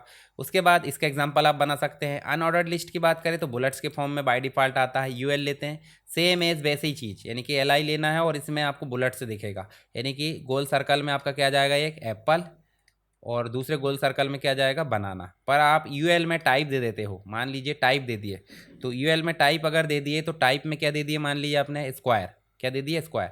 तो स्क्वायर में इस प्रकार का बनेगा, बीच में आपका काला रहेगा। और सर्कल अगर दे दिए तो आउटलाइन बस रहेगी, अंदर खाली रहेगा। तो ये हो जाती लिस्ट, और डीएल लिस्ट बन जाती है आपकी डेफिनेशन लिस्ट। ठीक है, डिटेल वीडियो में आप देख लेना। और HTML टेबल, तो टेबल के लिए जैसे आपको ये टेबल बनाना, मान लो HTML में, तो HTML में टेबल बनाना है। तो टेबल इस प्रकार से हो सकता है कि भाई सीरियल नंबर हो सकता है, नेम हो सकता है और एड्रेस हो सकता है। तो इस प्रकार से अगर देखोगे तो हमको टेबल बनाना 1 2 3 या जो भी है, तो उसके लिए हम टेबल टैग का उपयोग करते हैं। तो स्टार्टिंग किससे होती है, टेबल टैग से। और फिर ये पूरी कंप्लीट लाइन बनाना, उसके लिए TR लिखते हैं। फिर एक एक आइटम लिखना है इसमें, तो आपको क्या लेना पड़ता है, TD। और अगर ये सीरियल नंबर, नेम, एड्रेस लिखना है तो TH लेते हैं। तो इस प्रकार आपका टेबल बन जाता है। तो जैसे टेबल और बॉर्डर देना जरूरी है, एट्रीब्यूट है, क्योंकि बिना बॉर्डर के आउटलाइन बस दिखेगी, बॉर्डर नहीं दिखेगी। तो TR बनाए हमने, नेम और क्लास बना दिए, TR क्लोज हो गई। इसका मतलब हम यहाँ पे एक टेबल बना लेते हैं, और यहाँ पे क्या बना लिया हमने, एक टेबल बना लिए। और यहाँ पे क्या बना लिया हमने, एक हो गया नेम और एक हो गया क्लास। ठीक है, तो नेम हो गया, क्लास हो गया। और यहाँ पे TD में बोले तो यहाँ पे हो गया राहुल, और यहाँ पे हो गया 10 भी। ठीक है, ये हो गई पहली TD। और इसी के बाद दूसरी TD लिखना है, तो यहाँ पे हम और कोई नाम लिख सकते हैं, 12th लिख सकते हैं। तो इस प्रकार बढ़ाते जाएंगे तो TR बढ़ते जाएगी। TR में कितने TD है, 2। तो 2 है मतलब 1 और 2, 3 रहते तो क्या हो जाता, तीसरा यहाँ जुड़ जाता। तो ये हो जाते हैं आपके क्या, टेबल। तो टेबल का बेसिक एग्जांपल देखा, आप इस प्रकार समझा सकते हो, और डिटेल में टेबल के हेड कोडिंग लिख सकते हैं आप। इसके अलावा फ़ॉन्ट की अगर बात करें तो फ़ॉन्ट में आप देखोगे तो फ़ॉन्ट का कलर हमने देखे तभी, फ़ॉन्ट का कलर आप दे सकते हैं। फ़ॉन्ट की फेस वैल्यू दे सकते हैं कि भाई एरियल है, टाइम्स न्यू रोमन है, या जो भी है वो आप यहाँ से दे सकते हैं। इसके अलावा हम ऐसे तो नहीं देंगे, अब स्टाइल आ गई हमारी, मतलब CSS आ गई, तो स्टाइल एट्रीब्यूट लगाते हैं और कलर दे देते हैं, फ़ॉन्ट साइज़ दे देते हैं, फ़ॉन्ट फैमिली दे देते हैं, और जो भी हमको फ़ॉन्ट के एट्रीब्यूट देना है, उसकी फीचर्स देना है, तो वो हम CSS के माध्यम से दे सकते हैं। चलिए, ये तो बात हो गई HTML में एट्रीब्यूट, टेबल और इसके फ़ॉन्ट की। अगला जो है, वेब फॉर्म कैसे बनाए जाते हैं। इनपुट एलिमेंट जैसे text, radio, button, check box का उपयोग करके एक वेब फॉर्म को बनाइए। तो वेब फॉर्म मतलब यूज़र से रन टाइम पे अगर ऑनलाइन डाटा इनपुट कराना है तो हमको ऑनलाइन फॉर्म की ज़रूरत पड़ती है, तो उसी को हम बोल देते हैं वेब फॉर्म। जैसे नेम है, लास्ट नेम, ये टेक्स्ट बॉक्स है, ईमेल का बॉक्स है, एड्रेस के लिए बड़ा बॉक्स लगेगा, सिटी के लिए कॉम्बो बॉक्स लगेगा, जिप कोड है, और बटन लग रही, सबमिट है, कैंसिल है, रीसेट जो भी है। तो ये सब क्या है, वेब पेज के एलिमेंट है। तो वेब पेज के एलिमेंट क्या करते हैं भाई, वेब पेज के एलिमेंट आपको बताते हैं कि आपको वेब पेज बनाने के लिए क्या क्या चीज़ लगेगी और किस प्रकार आपको लिखना लिखना पड़ेगा। तो हम एक एक करके यहाँ पे देखते हैं। जैसे उदाहरण के लिए हम सबसे पहले चले तो सबसे पहले आपको देखने को मिल जाता है वेब फॉर्म की बेसिक स्ट्रक्चर। तो वेब फॉर्म की बेसिक स्ट्रक्चर क्या बताती है कि फॉर्म स्टार्ट हुआ है, देखिए फॉर्म टैग स्टार्ट हुआ है और यहाँ पे एक्शन लिख दिए। एक्शन मतलब कि जब वो सबमिट किया जाएगा तो क्या होगा, सबमिट डॉट PHP कर दिया और मेथड में पोस्ट कर दिए, मेथड है इसकी। उसके बाद इसके अंदर हम सारा कंटेंट लिखेंगे, इनपुट एलिमेंट। तो इनपुट एलिमेंट के अंतर्गत देखिए यहाँ पे इसके कुछ एक्शन और देख लेते हैं। एक्शन में URL होता है जहाँ फॉर्म का डेटा भेजा जाता है और यहाँ पे मेथड में गेट और पोस्ट दोनों होती है। चलिए आगे चलते हैं, यहाँ पे कुछ HTML के इनपुट एलिमेंट देख लेते हैं फॉर्म के अंतर्गत। तो जब भी हमको टेक्स्ट बॉक्स बनाना है तो टेक्स्ट बॉक्स बनाना तो कौन सा एलिमेंट आएगा, इनपुट टाइप में क्या लिख लेंगे अपन, टेक्स्ट। तो ये इस प्रकार का टेक्स्ट बॉक्स बनाएगा। अगर हमको ईमेल इनपुट कराना है तो ईमेल इनपुट कराना उसके लिए क्या लेंगे, टाइप में ईमेल लेंगे, तो ईमेल यहाँ पे इनपुट होगा। अगर हमको पासवर्ड इनपुट कराना है, जैसे न दिखाना नहीं है तो बुलेट्स के फॉर्म में इस प्रकार आएगा, तो हम इनपुट टाइप में क्या ले लेंगे, पासवर्ड ले लेंगे। अगर टेलीफोन नंबर या फिर नंबर लेना है तो इस प्रकार आप ले सकते हैं। देखिए स्पिनर यहाँ पे बढ़ाना और घटाना दोनों चीज़ दिख रही है। सर्च के लिए आप इस प्रकार सर्च ले सकते हैं, URL के लिए URL ले सकते हैं। अगर कोई फाइल अपलोड करना है तो उसके लिए फ़ाइल ले सकते हैं। हिडन दिखाना है तो मतलब एक प्रकार से दिखना नहीं चाहिए, जो आपकी कंट्रोल है तो हिडन ले लो। बटन बनाना है तो आप बटन ले सकते हैं। डायरेक्ट अगर रीसेट बटन बनाना तो उसके लिए आप इनपुट टाइप में रीसेट ले सकते हो।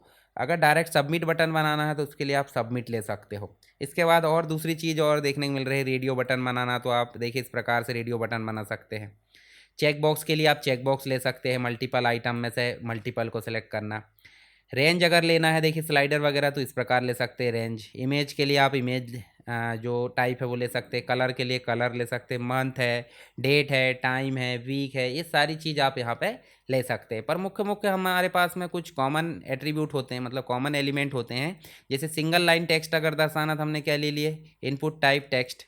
तो एक प्रकार से टेक्स्ट बॉक्स क्या बन जाएगा, एक टेक्स्ट बॉक्स बन जाएगा जिसके सामने लेबल लिख दिए कि भाई नेम है, तो इसके सामने क्या आ जाएगा, नेम आ जाएगा। ठीक है। इसके अलावा पासवर्ड लेना तो सामने पासवर्ड आ जाएगा और पासवर्ड का बॉक्स बन जाएगा।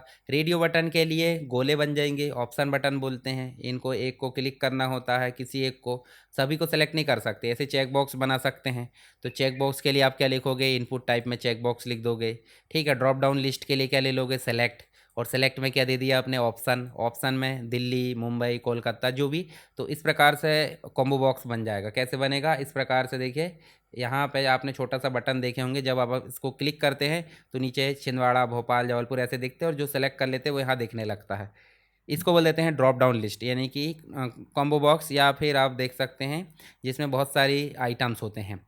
फिर टेक्स्ट एरिया के लिए आपको टेक्स्ट एरिया लिखना है, उसका नेम लिख सकते हैं, उसमें कितनी रो कितने कॉलम रहेंगे, इसका मतलब टेक्स्ट एरिया कितना बड़ा रहेगा वो डिफाइन करने के लिए टेक्स्ट एरिया लेते हैं। सबमिट बटन के लिए डायरेक्ट इनपुट टाइप में सबमिट ले लो। रीसेट बटन के लिए डायरेक्ट इनपुट टाइप में रीसेट ले लो। और ये कंप्लीट फॉर्म आप इस प्रकार बना सकते हैं। इस कोडिंग को आप देख लेना। देखिए पहले नेम लिया गया, फिर पासवर्ड लिया गया, फिर रेडियो बटन, फिर चेक बॉक्स लिया गया, फिर कॉम्बो बॉक्स लिया गया, उसके बाद टेक्स्ट एरिया लिया गया, उसके बाद आप देखोगे तो सबमिट और रीसेट की बटन ली गई। तो एक कंप्लीट फॉर्म आपका बन जाएगा और इसका आउटपुट भी आप बनाकर बता सकते हैं कि भाई कोडिंग लिखे हैं तो पहले नेम बता दिए, फिर आपका पासवर्ड है, ऑप्शन बटन जो भी और ओके कैंसिल जो भी बनाए कंप्लीट, और ऊपर लिख दिए हेडिंग में। हेडिंग में लिखोगे तो हेडिंग में आप H1 देकर लिख सकते हैं कि भाई HTML वेब फॉर्म। ठीक है। तो इस प्रकार आप जो है फॉर्म को बना सकते हैं। चलिए नेक्स्ट देखते हैं, HTML में फ्रेम को समझाइए। फ्रेम का मतलब क्या हो जाता है, फ्रेम का मतलब एक ही वेब पेज में, मतलब एक ही विंडो, मान लीजिए गूगल क्रोम की विंडो है। चलिए मैं आपको दिखाता हूँ। हमारे पास में देखिए यहाँ पे ये विंडो है। ये विंडो में एक जगह यहाँ से कुछ वेब पेज दिख जाए, यहाँ से कुछ दिख जाए और यहाँ आड़े में कुछ और दिख जाए, तो उसके लिए हम बनाते हैं क्या, फ्रेम। और फ्रेम आज की डेट में ज़्यादा उपयोग नहीं होता, इसके बदले में आई फ्रेम आ चुके हैं। मतलब पुराना है, हटा दिया गया है, आपके सिलेबस में भी नहीं है ये, पर मैं एक प्रकार से कॉन्सेप्ट क्लियर करने के लिए बता दे रहा हूँ। हो सकता है क्वेश्चन अगर आ सकता है तो क्वेश्चन तो वैसे आने की संभावना नहीं है, पर फिर भी एक बार जान लो। तो फ्रेम क्या है, फ्रेम एक प्रकार से एक ही स्क्रीन पर मल्टीपल वेब पेजेस शो कराना है। तो इसके लिए हम लेते हैं फ्रेम सेट। कॉलम में लेना 50-50%। अब 50-50% में क्या क्या लेना है, तो भाई लेफ्ट लेना है और एक राइट लेना है, तो ये हो जाता है आपका फ्रेम। ऊपर और नीचे आप जो है हेड वो दे सकते हो, HTML हेड। बॉडी देने की ज़रूरत नहीं है क्योंकि सब में सेपरेट बॉडी रहती है। रो वाइज अगर फ्रेम सेव कराना है तो आप क्या दे सकते हैं, यहाँ पे रोज़ में दे सकते हो कि भाई 30-70% में इसको शो कराना है। तो इस प्रकार आप फॉर्म और फ्रेम को समझ गए होंगे। नेस्टेड फ्रेम भी आप देख सकते हैं। नेस्टेड फ्रेम के अंतर्गत देखिए यहाँ पे रो में आप 20% ले लिए और बीच में खाली छोड़ दिए। फिर उसके बाद फ्रेम एसआरसी में आप हेडर ले लिए और फिर उसके बाद फ्रेम सेट एक और ले लिए। फ्रेम सेट के अंतर्गत कॉलम में आपने 2 ले लिए। तो यहाँ पे आपके क्या दिख जाएंगे भाई, सिंपल सी बात है, रो में आपने ये देखिए इस प्रकार से हेडर दिखा दिए और बीच में आपने जो है 2 और दिखा दिए। 2 और बोले तो 30 कॉलम के अंतर्गत, मतलब रो में दिखा और कॉलम के अंतर्गत एक में दिखा दिए मीनू और एक में दिखा दिए कंटेंट। तो इस प्रकार से आप मल्टीपल फ्रेम बना सकते हैं। ठीक है, तो यहाँ पे आप देखिए जो आई फ्रेम है वो उपयोग किया जाता है आज की डेट में। जो मॉडर्न समय की बात करें तो यहाँ पे फ्रेम सेट के अल्टरनेटिव के रूप में आई फ्रेम का उपयोग किया जाता है, जिसके अंतर्गत मल्टीपल वेब पेज को दिखाने के लिए यहाँ पे उपयोग किया जाता है। तो यहाँ हमने बात करी यूनिट 2 की। यूनिट 2 में हमको देखने को क्या मिला, यूनिट 2 में देखने को मिला है HTML के बारे में सारे टैग्स और उनसे रिलेटेड क्वेश्चन और इम्पॉर्टेंट हल कैसे करना है वो मैंने आपको बता दिया हूँ। आई होप आपको सारी चीज़ें क्लियर हो गई होगी। फिर भी अगर कोई डाउट है तो आप कमेंट बॉक्स में बताइए और वीडियो पसंद आए तो वीडियो को लाइक कीजिए, अपने दोस्तों के साथ शेयर कीजिए। ठीक है, और चैनल पर नए हैं अभी तक सब्सक्राइब नहीं किए हैं तो सब्सक्राइब कीजिए, सब्सक्राइब कर लिए हैं तो अपने दोस्तों के साथ सब्सक्राइब कराइए। चलिए यहाँ पे मिलते हैं नेक्स्ट यूनिट के साथ में हम। चलिए, इंटरनेट एंड वेब डिज़ाइनिंग के अंतर्गत HTML के बाद थर्ड यूनिट आ जाती है CSS एंड जावास्क्रिप्ट। यानी कि थर्ड यूनिट के अंतर्गत आपको क्या देखने को मिलेंगे, इंपॉर्टेंट क्वेश्चन CSS और जावास्क्रिप्ट के। तो पहला क्वेश्चन यहाँ देखिए, यूनिट 3 के अंतर्गत CSS क्या है। CSS क्या है, यानी कि कैस्केडिंग स्टाइल सीट है। इसके प्रकार बताइए, इनलाइन, इंटरनल और एक्सटर्नल क्या होती है, सारी चीज़ों को समझाइए।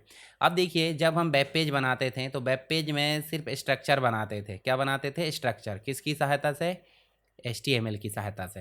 पर स्ट्रक्चर को फॉर्मेट भी तो करना पड़ेगा। फॉर्मेट बोले तो उसका अपीयरेंस चेंज करना पड़ेगा, मतलब थोड़ा आकर्षक दिखना चाहिए, सिस्टमेटिक दिखना चाहिए। तो फॉर्मेटिंग करने का काम करती है CSS। यानी सीधे बोल सकते हैं HTML के कंटेंट कैसे दिखेंगे, किस प्रकार उनकी फॉर्मेटिंग रहेगी, सारी चीज़ को मतलब पूरा करने का काम या उसको फॉर्मेट करने का काम CSS का होता है। तो CSS ज़रूरत के हिसाब से अलग अलग है। जैसे पर्टिकुलर एक ही टैग में इसका उपयोग करना है तो इनलाइन, अगर हमको हेड टैग में एक वेब पेज के अंदर यूज़ करना है तो इंटरनल, और मल्टीपल वेब पेजेस एक साथ कनेक्ट करना है, एक साथ कंट्रोल करना है एक ही स्टाइल शीट से, तो हम बनाते हैं एक्सटर्नल। ठीक है, तो तीनों अलग अलग हो सकती है। तो यहाँ देखिए, स्टाइल एट्रीब्यूट के रूप में उपयोग किया जाता है, स्टाइल टैग के रूप में उपयोग किया जाता है, और ये .css फाइल के रूप में उपयोग की जाती है। जैसे उदाहरण के लिए .html फाइल हमने लिए थे एक HTML के लिए, वैसे हम .css फाइल लेते हैं किसके लिए, एक्सटर्नल के लिए। तो HTML और स्टाइल को अलग अलग रखने से कोड क्लीन रहता है। CSS फाइल से कई पेज स्टाइल किए जा सकते हैं। उदाहरण के लिए हम HTML वेब पेज में ही सारी फॉर्मेटिंग कर देते हैं तो वेब पेज इतना बड़ा हो जाएगा कि आपको एरर ढूंढना है या कोई चीज़ काम नहीं कर रही, बहुत प्रॉब्लम होगी। इसी की सहायता के लिए हम बनाते हैं स्टाइल सीट यानी CSS। तो CSS में इनलाइन होती है। इनलाइन क्या होती है भाई, जब आप पैराग्राफ टैग के अंदर मतलब जो है कोई स्टाइल देते हो और कलर वगैरह कुछ प्रोवाइड करते हो तो वो कहलाती इनलाइन। जैसे यहाँ देखिए, पैराग्राफ के अंदर हमने सारी चीज़ दी है तो ये क्या कहलाएगी, पैराग्राफ में ये पूरा काम करेगी, इनलाइन स्टाइल सीट है। अगर मान लो इसी के बदले में हमने देखिए यहाँ स्टाइल जो हेड टैग हमारा, हेड टैग के अंदर स्टाइल एट्रीब्यूट लिए, स्टाइल टैग लिए, फिर यहाँ एट्रीब्यूट लिए, पी लिए, इसके अंदर प्रॉपर्टी वगैरह जो भी ले रहा है तो वो सारी चीज़ डिफाइन कर दिए। तो जहाँ भी पी यूज़ किया जाएगा वहाँ पे ये ऑटोमेटिक देखिए उसका जो भी चीज़ है वो चेंज कर देगा। उसके बाद देखिए यहाँ पे अलग अगर कोई एट्रीब्यूट लेते हैं, एलिमेंट लेते हैं तो वो उसके अकॉर्डिंग यहाँ पे काम करेगा। यानी कि स्टाइल एट्रीब्यूट कहाँ यूज़ हो रहा है, स्टाइल टैग का हेड में, तो इसको बोल देते हैं हम इंटरनल। ठीक है, अब ज़्यादा कोडिंग हो जाती है एक ही वेब पेज के अंतर्गत तो हम अलग से एक स्टाइल सीट बनाते हैं, उसका नाम है एक्सटर्नल CSS। तो ये बनती है स्टाइल.css के माध्यम से। तो हमने एक स्टाइल.css बनाए और यहाँ उसके अंदर जो भी काम करना, पैराग्राफ, बॉडी सारा लिख दिए, और उसको जब हम यहाँ पे लिंक करेंगे हमारे HTML वेब पेज में तो हम हेड टैग के अंदर ही क्या लिखेंगे, लिंक टैग लिखेंगे। तो लिंक टैग के माध्यम से हम स्टाइल को ऐड कर लेते हैं और जब भी हम जो काम करेंगे वो ऑटोमेटिक यहाँ पे अप्लाई हो जाएगा। कब, जब हम ये लिंक टैग अप्रूव कर देंगे। तो ये हो जाते हैं आपके क्या, इनलाइन, इंटरनल और एक्सटर्नल। ठीक है, पूरी पूरी साइट के लिए काम करता है, एक वेब पेज के लिए काम करता है, और ये HTML के एक पर्टिकुलर टैग के लिए काम करता है। ठीक है, एक बार के लिए, छोटे प्रोजेक्ट के लिए और प्रोफेशनल वेब पेज के लिए। आगे देखिए, CSS में मतलब CSS से फॉर्मेटिंग यानी font colour, border colour, page का बैकग्राउंड, लेआउट, ये सारी चीज़ कैसे चेंज करते हैं। तो CSS में जो कलर है वो चेंज करने के लिए हमने देखे थे, देखिए स्टाइल, कलर, बैकग्राउंड जो भी है, तो ये चीज़ हमने ऑलरेडी देख चुके हैं पहले। अगर हम इंटरनल में लेना चाहते तो हम ऐसे डिफाइन कर सकते हैं कि भाई P और यहाँ पैरेंथेसिस मतलब जो करली ब्रैकेट वो ऑन हुआ, कोडिंग स्टार्ट हो गई। और यहाँ फ़ॉन्ट फैमिली ले लिए एरियल सैंस सेरिफ। इसके अलावा फ़ॉन्ट साइज़ ले लिए 16 px और फ़ॉन्ट का वेट ले लिए वोल्ट। फ़ॉन्ट की स्टाइल ले लिए स्टाइल मतलब इटैलिक। तो ये फ़ॉन्ट की फॉर्मेटिंग हो गई। इसके अलावा फ़ॉन्ट कलर फॉर्मेटिंग की बात करें तो कलर ले सकते हैं और बैकग्राउंड कलर जो हमने ऑलरेडी अभी लेकर देख ली हैं, तो आप इसको दर्शा सकते हो। ठीक है, और ये सारी चीज़ आप दर्शाओगे इंटरनल के अंतर्गत। एक्सटर्नल का जब वो बोलेगा, ऐसे ही आप बॉर्डर ले सकते हो। तो बॉर्डर में देखिए इस प्रकार की बॉर्डर ले सकते हो, इस प्रकार की बॉर्डर ले सकते हो या इस प्रकार की बॉर्डर। तो ये बॉर्डर कहलाती है, मतलब डैश डैश लेना है या डॉट डॉट लेना है या फिल लेना है, सॉलिड कलर कौन सा लेना है, कितने पिक्सल लेना है, तो सारी चीज़ें डिफाइन की जाती है बॉर्डर में। तो बॉर्डर के लिए क्या लेते हैं, बॉर्डर 2 पिक्सल, सॉलिड और ग्रीन। और जो आपको स्टार दिख रहा है ये वाला स्लैश, ये आपका कमेंट है। कमेंट बॉक्स मतलब एक प्रकार से ब्राउज़र उसको इग्नोर कर देगा। ऐसे ही बॉर्डर आप रेडियस ले सकते हैं। रेडियस का मतलब क्या हो जाएगा, बॉर्डर रेडियस लोगे तो जैसे ये राउंड है ना, यहाँ से देखिए ये राउंड दिख रहा है, ऐसे राउंड आ जाएगा। कितने परसेंट लेना है, कितने पिक्सल, वो आप देख सकते हैं। प्रॉपर्टीज़ आप समझ सकते हैं इसकी मुख्य प्रॉपर्टीज़। बॉर्डर के अंतर्गत इसकी विड्थ स्टाइल क्या होगी, रेडियस क्या होगा, इसकी प्रॉपर्टी है। ऐसे बैकग्राउंड फॉर्मेटिंग, तो बैकग्राउंड फॉर्मेटिंग तो हम देख सकते हैं, बैकग्राउंड में हम कलर भी ला सकते हैं। अगर हम बैकग्राउंड में इमेज लाना चाहते हैं तो बैकग्राउंड इमेज लेंगे कलर के बदले में, और जो इमेज लाना उसको यूआरएल दे देंगे। बैकग्राउंड रिपीट के अंतर्गत नो रिपीट। बैकग्राउंड साइज़ के अंतर्गत उसका कवर कर देंगे हम। तो ये हो जाती है इसकी कुछ प्रॉपर्टीज़। ऐसे HTML मतलब CSS के अंतर्गत लेआउट तैयार करने के लिए हम देते हैं आउटर मार्जिन, फिर टॉप बॉर्डर, फिर अंदर साइड से कंटेंट के बीच में गैप, पैडिंग। तो और हाइट और विड्थ क्या होगी, इन सबको सेट करना क्या कहलाता है, लेआउट फॉर्मेटिंग कहलाती है।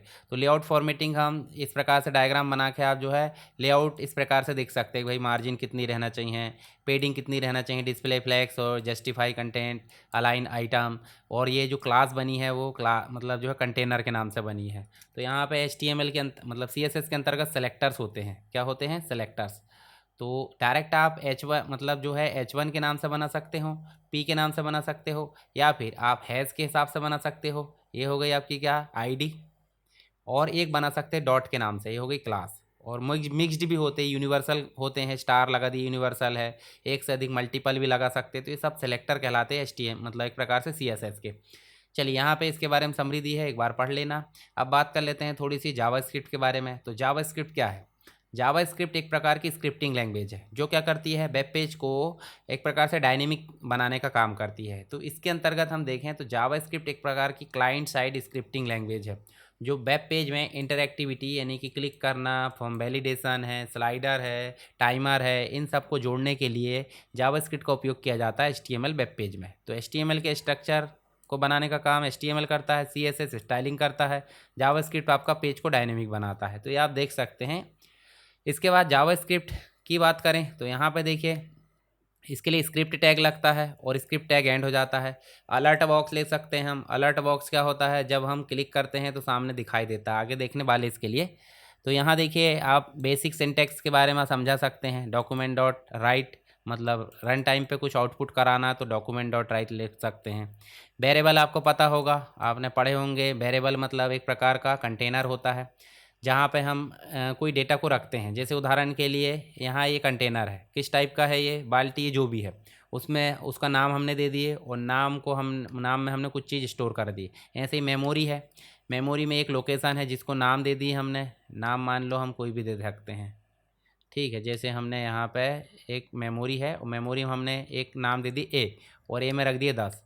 तो इस जगह ये गोले का नाम है A और इसकी जगह में जो रखा है उसका जो मतलब टाइप है या फिर जो वैल्यू है वो 10 है और किस टाइप का है, ये इंटीजर।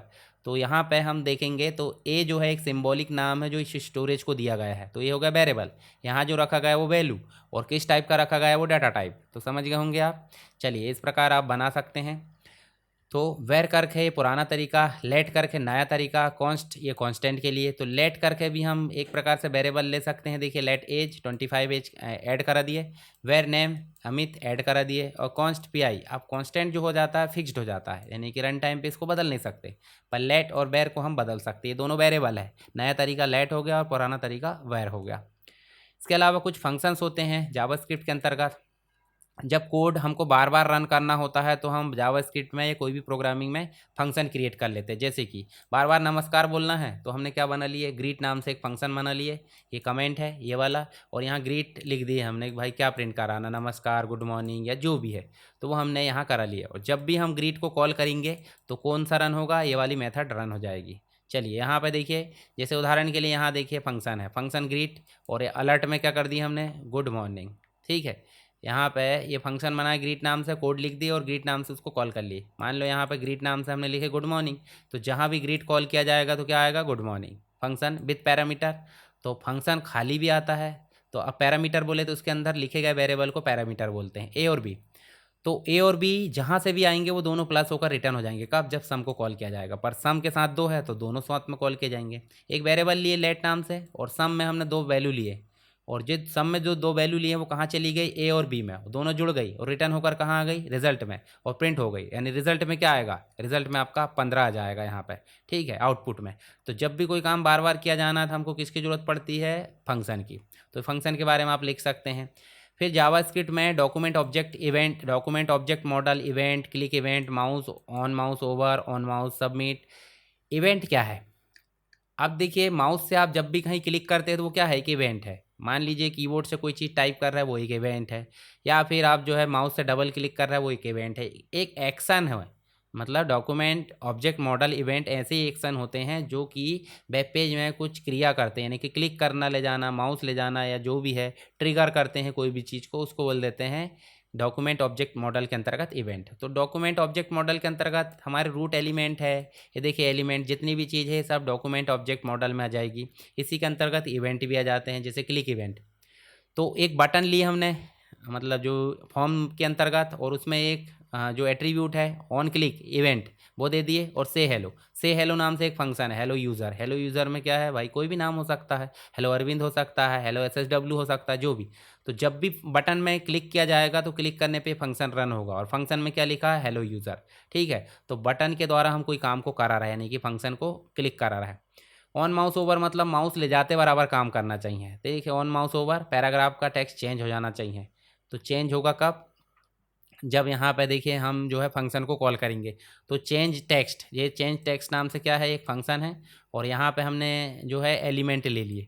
तो जैसे ही मतलब जो element dot inner HTML run time पर हमको बदलना है, यू हावर्ड ओवर मी, मतलब माउस को जैसे ही पैराग्राफ के ऊपर ले जाएंगे तो टेक्स्ट क्या आएगा, यू हावर्ड मी, मतलब आप मेरे ऊपर मंडराए हो। हावर मतलब मंडराना। ठीक है, इसके अलावा ऑन सबमिट, सबमिट बटन पर क्लिक करेंगे तब ये जो है फंक्शन रन होगा। ऑन सबमिट तो रिटर्न क्या आना चाहिए, वैलिडेट फॉर्म, फॉर्म में जो डाटा इनपुट किया गया है वो सही है या गलत, ये सारी चीज़ देखने को मिल जाएगी। चलिए आगे देख लेते हैं हम। कुछ डायलॉग बॉक्सेस देखने को मिल जा रहा है किसमें, जावास्क्रिप्ट में। Alert box, prompt box, confirm box, ये देखने को मिलते हैं एग्जाम में। तो अलर्ट बॉक्स मतलब साधारण इन्फॉर्मेशन दिखाता है, ओके क्लिक करो तो हट जाता है, इसको बोल देते हैं अलर्ट बॉक्स। कैसे आएगा, अलर्ट लिखते हैं कहीं भी और अंदर जो भी मैसेज देना, जैसे it's pretty, is not it, ठीक है, इजंट इट, जो भी है। तो यहाँ देखिए अलर्ट में वेलकम टू द वेबसाइट, ऐसा भी हम प्रिंट करा सकते हैं। जैसे हम ओके दबाएंगे वो आगे चला जाएगा। पर प्रॉम्प्ट की बात करें तो रन टाइम पे डेटा इनपुट कराने के लिए यूज़ किया जाता है। कौन, प्रॉम्प्ट। जैसे मान लीजिए प्रॉम्प्ट बनाया हमने, IM JS प्रॉम्प्ट, यहाँ पे हमने कुछ लिखे, ओके दबाएं तो वो कहाँ ले जाएगा, जहाँ हमने दिए हैं। जैसे उदाहरण के लिए वेरिएबल लिए एक नेम, और प्रॉम्प्ट में हमने एंटर कराया, मान लीजिए ए इनपुट कराए, तो ए कहाँ चला जाएगा, ए मतलब नेम में, और नेम को हम जहाँ भी प्रिंट करेंगे वो आपका आ जाएगा। तो रन टाइम पे डाटा इनपुट करना है तो हम प्रॉम्प्ट लेते हैं। पर यदि कभी कन्फर्मेशन करना है, जैसे कुछ काम कर रहा है, बैक जाना, आगे जाना, जो भी, तो यस नो ओके कैंसिल के हिसाब से कंफर्म करता है, तो वो कहलाता है कन्फर्मेशन। यानी कि दिस पेज सेज, क्या बोल रहा है पेज, ओके बोल रहा है या कैंसिल। तो कैंसिल दबाओगे तो अलग रन होगा, और ओके दबाओगे तो अलग काम होगा। तो ये हो जाता है आपका क्या, कन्फर्म बॉक्स। तो तीनों बॉक्स आपको समझ में आ गए, विद एग्जाम्पल और डायग्राम के साथ में आप समझाइए, आपको नंबर मिलने वाले हैं। इसके अलावा नेक्स्ट अगर देखोगे तो नेक्स्ट, ये तो हमने तीनों चीज़ें देख ली है, आपको समरी बॉक्स देखने को मिल जाएगा, इसको आप अच्छे से पढ़ लेना और एग्ज़ाम में बता सकते हैं। फिर यहाँ देखिए एक क्वेश्चन पूछा गया है, हालांकि ये क्वेश्चन आता नहीं है पर आपके मतलब आपकी प्रैक्टिस के लिए ठीक है ये, आप एक बार देख लेना इसको। CSS जावास्क्रिप्ट का उपयोग करके एक इंटरेक्टिव वेब पेज कैसे बनाते हैं। तो जैसे ये वेब पेज बनाना, इसी का उपयोग, जैसे HTML तो लगेगा ही, पर CSS और जावास्क्रिप्ट का उपयोग करके बनाने की बात की जा रही। तो HTML के द्वारा हमने क्या बनाया, पेज का स्ट्रक्चर बनाया भाई, सारी चीज़ें लिख दिए। आप एक बार देख लेना इसको, ठीक है। इसकी कोडिंग में डाल दूंगा, आपको टेलीग्राम में मिल जाएगी।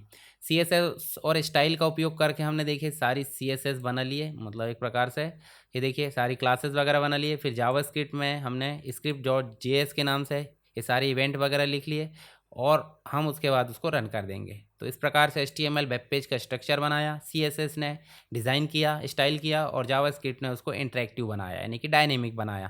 तो इस प्रकार आपका इंटरेक्टिव वेब पेज का उदाहरण देख सकते हैं हम।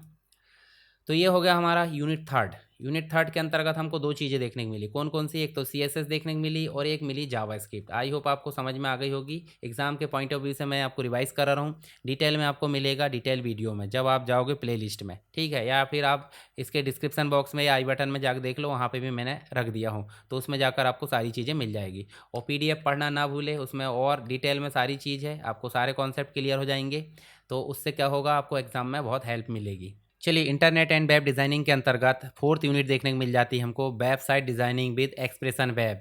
यानी कि एक्सप्रेशन वेब का उपयोग करना यहाँ सीखना है। और एक्सप्रेशन वेब एक प्रकार का HTML एडिटर है और ये माइक्रोसॉफ्ट के द्वारा डेवलप किया गया था। हालांकि इसकी अपडेट बंद हो चुके हैं, अभी 4 से आगे नहीं बढ़ा है। पर क्या करें, हमारे सिलेबस में हमको देखना तो पड़ेगा ताकि एग्ज़ाम में हम इसके आंसर लिख पाएँ। तो यहाँ हमको देखने को मिल जाता पहला क्वेश्चन, एक्सप्रेशन वेब क्या है। एक्सप्रेशन वेब क्या है, एक्सप्लेन कीजिए। What you see is what you get, यानी WYSIYAG। तो एडिटर कॉन्सेप्ट को समझाना है। यहाँ पर सबसे पहले बात कर लेते हैं एक्सप्रेशन वेब की। तो ये माइक्रोसॉफ्ट के द्वारा डेवलप किया गया है, एक प्रकार से वेबसाइट डिज़ाइनिंग टूल है, जिसके अंतर्गत वेबसाइट बनाने के लिए HTML CSS जावास्क्रिप्ट जैसी जो भाषाएं है, यानी प्रोग्रामिंग है, उसको लिखने के लिए आसानी से ये तरीके प्रोवाइड करता है, ठीक है। और ये what you see is what you get, मतलब एक ऐसा एडिटर है जिसके अंतर्गत आप वेबसाइट को जैसे डिज़ाइन करते हो, ठीक वैसा ही आउटपुट ब्राउज़र में दिखाई देता है, ठीक है। जैसे HTML में तो अलग होता था, पर यहाँ पे ये नहीं होता। माइक्रोसॉफ्ट ने एक्सप्रेशन वेब को फ्रंट पेज के उत्तराधिकारी, यानी कि उसके सक्सेसर के रूप में लॉन्च किया था। और यह वेब डेवलपमेंट के शुरुआती यूज़र यानी बिगिनर्स के लिए काफ़ी काम का है।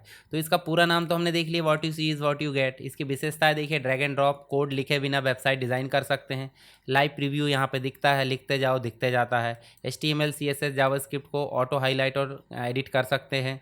तो ये चीज़ हमको देखने को मिल जाती है। यहाँ पर देखिए, इंस्टॉल करने का तरीका तो वही है कि आप जो है सीधे क्या कर सकते हो, वेबसाइट मतलब जो एक्सप्रेशन वेब है उसको डाउनलोड कर सकते हो।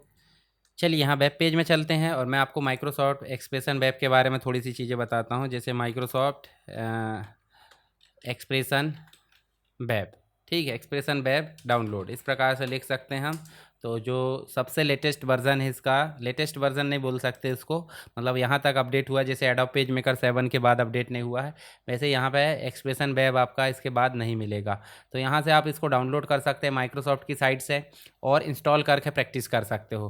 तो देखिए डाउनलोड, और यहाँ पर आपको लिंक भी मिल जाएगी। देखिए यहाँ पर आपको देखने को मिलेगा लिंक इसकी, और इससे आप जो है डाउनलोड करोगे तो छोटा सा है, मतलब ज़्यादा MB का नहीं देखने को मिलेगा।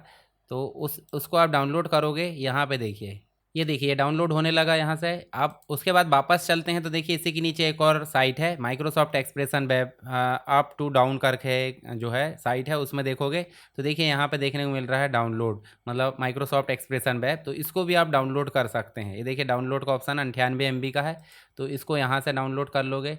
जैसे मैं इसको अभी पॉज कर देता हूँ और यहाँ से इसको क्लिक करोगे तो इसमें भी लगभग वही EXE मिलेगी जो हमको नीचे मिली। देखिए यहाँ से ये डाउनलोड हो जाएगा, और डाउनलोड होने के बाद हम इसको इंस्टॉल कर लेते हैं ताकि हमको एक एनवायरनमेंट पता चल जाए और एग्ज़ाम में जब लिखेंगे तो डायलॉग बॉक्स वगैरह, विंडो वगैरह बनाने में हेल्प हो सके। देखिए डाउनलोड हो चुका है, इसको हम फोल्डर ओपन करते हैं और सीधे डबल क्लिक करते हैं। डबल क्लिक करोगे तो आपका जो ट्रायल वर्जन है वो स्टार्ट देखिए यहाँ से हो चुका है। देखिए एक्सप्रेशन वेब 4, और ये स्टेप्स आपको पता होनी चाहिए, जैसे एक्सेप्ट करें। यहाँ देखिए आपको बोल रहा है प्रोग्राम, जो एक्सपीरियंस प्रोग्राम उसमें जुड़ना नहीं जुड़ना वो बताना है। एक्सप्रेशन वेब ऑप्शन में देखिए आपको लोकेशन वगैरह पूछेगा, सिर्फ आपको इंस्टॉल कर लेना है। इंस्टॉल कर लोगे तो देखिए सीधे ये इंस्टॉल हो जाएगा आपके कंप्यूटर में, और फिर हम इसको ओपन करते हैं। इसमें HTML CSS और जावास्क्रिप्ट का उपयोग हम आसानी से कर सकते हैं। अब इसके बदले में मैक्रोमीडिया, ड्रीम वीवर बहुत सारी चीज़ें देखने को मिल जाती हैं जो इससे एडवांस रूप से काम करती है। तो उसमें हम जो है आसानी से वेब पेज डेवलपमेंट कर सकते हैं। फिनिश कर दीजिए इसको, और फिनिश करने के बाद हम जो है सीधे चलते हैं और यहाँ पे हम एक्सप्रेशन वेब, ये देखिए स्टार्ट बटन में जाओगे तो माइक्रोसॉफ्ट एक्सप्रेशन वेब आपको दिखेगा, ये ओपन होने लगा है। ओपन हो गया, यहाँ पे आप देखो तो आपको कुछ एनवायरनमेंट देखने को मिलेगा। जैसे फाइल मेनू में जाओगे तो न्यू देखने को मिलेगा जिसमें पेज बना सकते हैं। पेज के साथ साथ आप HTML, ASPX दुनिया भर की चीज़ें, यहाँ बहुत सारी चीज़ है। पेज में जाओगे तो पेज में आपको देखने को मिलेगा कि आप जैसे उदाहरण के लिए जनरल में जाओगे तो HTML पेज बनाना है, या फिर आपको CSS बनाना है, ASP.NET के पेज बनाना है, मास्टर पेज बनाना है, डायनेमिक टेम्पलेट बनाना है। इसके साथ ही आप ASP.NEट के अंतर्गत देख सकते हैं CSS की लेआउट ले सकते हो, स्टाइल सीट उपयोग कर सकते हो, और फ्रेम पेज के अंतर्गत ये चाहो तो ये आप बना सकते हो। तो ये सारी चीज़ आपको मिलेगी। इसके अलावा आप देखोगे यहाँ पे तो आपको न्यू के अंतर्गत तो ये चीज़ें ठीक हो गई। यहाँ पे आप देखोगे तो आपको और बहुत सारी चीज़ें मिलेगी। चलिए हम न्यू पेज बना लेते हैं, एक जनरल में जाएंगे और एक HTML पेज बना लेते हैं। HTML पेज में चलते और आप यहाँ जाओगे, देखिए साइट में, साइट वाले ऑप्शन में जाएंगे तो न्यू साइट भी देखने को मिलेगी। जैसे जनरल में जाओगे तो one page site, empty site, और विजार्ड के थ्रू टेम्पलेट में जाओगे तो बनी बनाई साइट आप देख सकते हैं। जैसे मान लो मैं यहाँ से पर्सनल 2 पे क्लिक करूँ, ओके करूँ, तो यहाँ देखिए आपको जो स्ट्रक्चर है किसका, जो एक्सप्रेशन वेब का वेबसाइट का स्ट्रक्चर वो आपको देखने को मिल रहा है कि अबाउट का पेज है, कॉन्टैक्ट का पेज है, इमेज है, लिंक है, फोटो गैलरी, रिज्यूम, ये सारी चीज़ आपको यहाँ देखने को मिल रही है। तो आप जाओगे यहाँ मास्टर या डिफ़ॉल्ट में, और डिफ़ॉल्ट में जाके इसको कर लोगे आप ओपन। ओपन कहाँ करना है, माइक्रोसॉफ्ट एज में। माइक्रोसॉफ्ट एज में करना, देखिए आपका जो वेब पेज है वो रन हो चुका है। यहाँ जाओगे, इस पर क्लिक करोगे तो सारी चीज़ आप देखिए काम कर रहा है। वेबसाइट बना ली है, समझो हमने नॉर्मल वेबसाइट बना ली है, मतलब ऐसा नहीं है कि वेबसाइट ही बना ली है, सिर्फ आपको विजार्ड के थ्रू बनाना। देखिए आपने मास्टर पेज आप देख सकते हैं, और इसकी कोडिंग वगैरह चेंज करना, देखिए आप यहाँ रियल टाइम में कोड देख सकते हो, कोड में आप चेंजेस कर सकते हो, इसकी प्रॉपर्टीज़ वगैरह सेट कर सकते हो। ठीक है, टूल बॉक्स का उपयोग करके आप बहुत सारे कंट्रोल्स ला सकते हो। स्टाइल सीट के कंटेनर्स दिख रहे हैं यहाँ पे, क्लासेस दिख रही है, तो ये सारे काम आप यहाँ से एडिट कर सकते हैं। जैसे मान लीजिए नेविगेशन, तो नेविगेशन खुल गया यहाँ पे। तो ये हो जाता है हमारा एक्सप्रेशन वेब। आई होप आपको स्क्रीन के बारे में पता चल गया होगा, जो स्क्रीन है और क्या चीज़ कैसे काम करती है, ताकि यहाँ पे मैं जो थ्योरी पढ़ाऊँगा वहाँ पे आपको आसानी से क्लियर हो सके। तो ये देखिए, ये वेबसाइट बनाने का काम हमने देख लिया अभी कैसे बनाना है। टेक्स्ट की फॉर्मेटिंग, तो टेक्स्ट की फॉर्मेटिंग जैसे हम पहले करते थे वैसे यहाँ भी कर सकते हैं, पर यहाँ ज़्यादा अच्छा है। ज़्यादा अच्छा कैसे, भाई सिंपल सी बात है, यहाँ पे आप जाओगे किसमें, यहाँ जाओगे और डिफ़ॉल्ट में जाओगे, डिफ़ॉल्ट में जाओगे और इस पर क्लिक करोगे तो आपको देखिए सामने दिख रहा है बोल्ड, इटैलिक, अंडरलाइन। चाहे तो आप कोड के थ्रू भी कर सकते हैं। देखिए कोड में जाओगे तो कोड में आप जो है बोल्ड, इटैलिक, अंडरलाइन यहाँ से कर सकते हो। तो ये काम यहाँ से भी हो जाता है और फॉर्मेटिंग से भी हो जाता है। तो ये सब काम सरल है इसमें, एक्सप्रेशन वेब में। आप करके देख लीजिए एक बार, आपके पास लैपटॉप PC होगा तो, नहीं होगा तो आप ऐसे देख सकते हैं। तो वेबसाइट बनाना, इसकी टेक्स्ट की फॉर्मेटिंग, इमेज, हाइपरलिंक, ये सारे काम तो अभी मैंने दिखा दिया आपको, अब कर सकते हैं। इमेज कैसे जोड़ना है, तो सीधे इंसर्ट में जाओ, पिक्चर, भाई सिंपल सी बात है।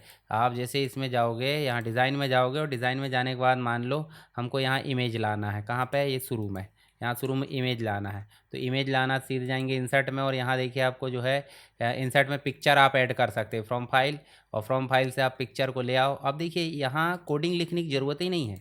ये देखिए हमने पिक्चर लिया, अल्टरनेट टेक्स्ट कुछ देना है, ओके कर दो, पिक्चर आ गई। पिक्चर का साइज़ कम ज़्यादा करना है, कोड में जाओ, तो देखिए यहाँ पे पिक्चर आ गई। पिक्चर की विड्थ हम दे देते हैं 200 पिक्सल, ठीक है, 200 पिक्सल दे दिए। और आप डिज़ाइन में जाकर देखिए, डिज़ाइन में जाकर देखोगे पिक्सल, देखिए विड्थ बस चेंज हुई है, हाइट भी चेंज कर दो, क्योंकि यहाँ तो एक साथ नहीं ले रहा वो, कोई दिक्कत नहीं। हाइट ले लो, HEIGHT, और यहाँ पे हम हाइट कर देते हैं कितनी, मान लो ये भी 200 पिक्सल कर देते हैं। अब देखिए इसमें डिज़ाइन में जाकर देखेंगे तो ये हाइट जो है, एक मिनट, हाइट में कुछ दिक्कत हुई है। हाँ, हाइट की जो प्रॉपर्टी है वो थोड़ी सी मिस है, मतलब यहाँ पे जो है हाइट की प्रॉपर्टी काम नहीं कर रही है। चलो इसको मैं फिर से लेता हूँ, हाइट लेते हैं, और यहाँ देखिए हम स्पेस देते हैं, और यहाँ ले लेते हैं हाइट। हाइट में हम दे देते हैं। अब हाइट में देखिए हाइट की शायद प्रॉपर्टी यहाँ काम नहीं कर रही है, कोई दिक्कत नहीं, हम एक बार और करके देख लेते। यहाँ पे ये देखिए हाइट की प्रॉपर्टी यहाँ काम नहीं कर रही, तो कोई दिक्कत नहीं, हम जो है इसको छोटा कर देते हैं। ऐसे ऐसे भी छोटा कर सकते हैं, और ऐसे में विड्थ बढ़ा सकते हैं, कोई दिक्कत नहीं। आप देखो जाकर कोड में, तो कोड में जाकर देखेंगे तो हाइट खुद ब खुद चेंज हो गई। हाइट हमने ऑलरेडी लिख चुके थे, इसलिए वो यहाँ पे नहीं ले रहा है, यहाँ पे इसको हटा देते हैं। चलिए यहाँ पे हाइट हम ले लेते हैं कितनी, 200। ठीक है, इस प्रकार से आप चेंज कर सकते हैं। तो इमेज लाने का तरीका, आप इस प्रकार इसके एट्रीब्यूट भी सेट कर सकते हैं। देखिए एसआरसी वगैरह जो भी है, यहाँ से जाओगे तो यहाँ से भी आप इमेज चेंज कर सकते हैं। तो इमेज लाने का तरीका हो गया। हाइपरलिंक कैसे जोड़ेंगे, तो इंसर्ट में जाएंगे, राइट क्लिक करेंगे, हाइपरलिंक जोड़ देंगे। तो ये कुछ फॉर्मेटिंग है, उसके टेक्स्ट मतलब टैग वगैरह है वो आप लिख लेना। इसके बाद है सीएसएस के साथ टेबल को स्टाइल कैसे करते हैं। तो सीएसएस के साथ टेबल को स्टाइल कैसे करेंगे भाई, सिंपल सी बात, हेडर को अलग स्टाइल दे दिए, कुछ रो को अलग दे दिए, बैकग्राउंड कलर कर दिए कैस्केड। तो इस प्रकार से हम टेबल को स्टाइल दे सकते हैं। टेबल तो नॉर्मली ऐसे ही बनाते हैं, पर अगर स्टाइल की बात करें तो टेबल नाम से हम क्या लिख देंगे, सेलेक्टर, विड्थ ले सकते हैं, बॉर्डर कॉलैप्स, मार्जिन, जो भी चीज़ हमको लेना है, टेबल हेडिंग टीबी मतलब जो टेबल डाटा है या फिर टेबल हेडिंग है उसको अलग से दर्शाना है, सबको अलग से डिफाइन कर दिए। और जहाँ भी स्टाइल सीट को अप्लाई करेंगे उसके टेबल में ऑटोमेटिक सभी स्टाइल अप्लाई हो जाएगी। तो ये एग्जांपल आप बता सकते हैं। इसके अलावा सीएसएस के महत्वपूर्ण प्रॉपर्टीज़ की अगर बात करें तो बॉर्डर होता है, border collapse, padding, text line, background colour, colour width, TR hover, ये सारी चीज़ें हमने पहले भी देख चुके हैं। HTML और CSS का पूरा कोड अगर देखें तो यहाँ आप इसको देख लेना, ताकि एग्ज़ाम में अगर लिखने को मिले, याद रहे तो आप लिख लेना। एक चीज़ और देखने को मिल जाती है यहाँ पे, एक्सप्रेशन वेब में फाइल ऑर्गेनाइजेशन या वेबसाइट के स्ट्रक्चर को समझाइए। तो हमने अभी देखे ना, देखिए वेबसाइट के स्ट्रक्चर को। तो यहाँ देखिए आपको मिलेगा साइड व्यू। साइड व्यू में देखोगे, देखिए वेबसाइट का स्ट्रक्चर कैसे मिल रहा है, कैसे रूट डायरेक्टरी के बाद पेज वगैरह होते हैं, फोल्डर होते हैं, फोल्डर के अंदर सब फोल्डर्स और बहुत सारी चीज़ आपको देखने को मिल जाती है इस प्रकार। चलिए नेक्स्ट हम देखें तो यहाँ पे आपको देखने को मिलेगा, नेक्स्ट क्वेश्चन है रिस्पॉन्सिव डिज़ाइन और एक्सप्रेशन वेब में इसको कैसे लागू करते हैं। तो रिस्पॉन्सिव डिज़ाइन को समझ लीजिए, एक्सप्रेशन वेब में तो हमने देख लिए बेसिक ओवरव्यू। एक होता है एडाप्टिव डिज़ाइन, यानी कि generate template which are optimize and unique for every devices. उदाहरण के लिए कोई वेबसाइट खोल रहा है मोबाइल में है, तो आपको मोबाइल के लिए अलग फॉर्मेट तैयार करना पड़ेगा इस प्रकार से। कोई खोल रहा है टैबलेट में वेबसाइट, तो टैबलेट के लिए अलग फॉर्मेट बनाना पड़ेगा। और कोई अगर इंटर मतलब इसमें कंप्यूटर या लैपटॉप में खोल रहा है, टीवी में, तो उसके लिए अलग। तो ये कहलाती है एडाप्टिव एक प्रकार से डिज़ाइन। परंतु एक होती है रिस्पॉन्सिव डिज़ाइन, मतलब एक टेम्पलेट बनाए हमने, वो ज़रूरत के हिसाब से चेंज हो जाएगी। मान लीजिए डिवाइस लैपटॉप हो, डेस्कटॉप हो, टैबलेट हो, मोबाइल हो या अन्य कोई भी डिवाइस हो, उसके अकॉर्डिंग खुद ब खुद अगर अपने डिज़ाइन को चेंज कर लेती तो वो कहलाती है रिस्पॉन्सिव डिज़ाइन। तो इस प्रकार आप डायग्राम बनाकर इसको समझा सकते हैं। तो एक्सप्रेशन वेब में इसको कैसे लागू करेंगे भाई, CSS मीडिया क्वेरी का उपयोग कर लेंगे। यहाँ देखिए कि भाई डेस्कटॉप के लिए और यहाँ मोबाइल के लिए, इसके साथ ही हम इसमें जो है अप्लाई कर देंगे इमेज वगैरह। तो इससे हमारी रिस्पॉन्सिव डिज़ाइन बन जाएगी। तो यहाँ हो जाते हैं हमारे यूनिट 4 के इंपॉर्टेंट क्वेश्चन जो हमने हल करना देखें एक्सप्रेशन वेब से रिलेटेड। आई होप आपको समझ में आ गया होगा। फिर भी अगर कोई डाउट है तो आप मुझे कमेंट बॉक्स में बता सकते हैं। चलिए इंटरनेट एंड वेब डिज़ाइनिंग के अंतर्गत अगली जो यूनिट देखने को मिल जाती है वो मिल जाती है फिफ्थ यूनिट। फिफ्थ यूनिट के अंतर्गत मिलता है WordPress and web hosting. WordPress क्या है, वर्डप्रेस को विस्तार से हम समझेंगे।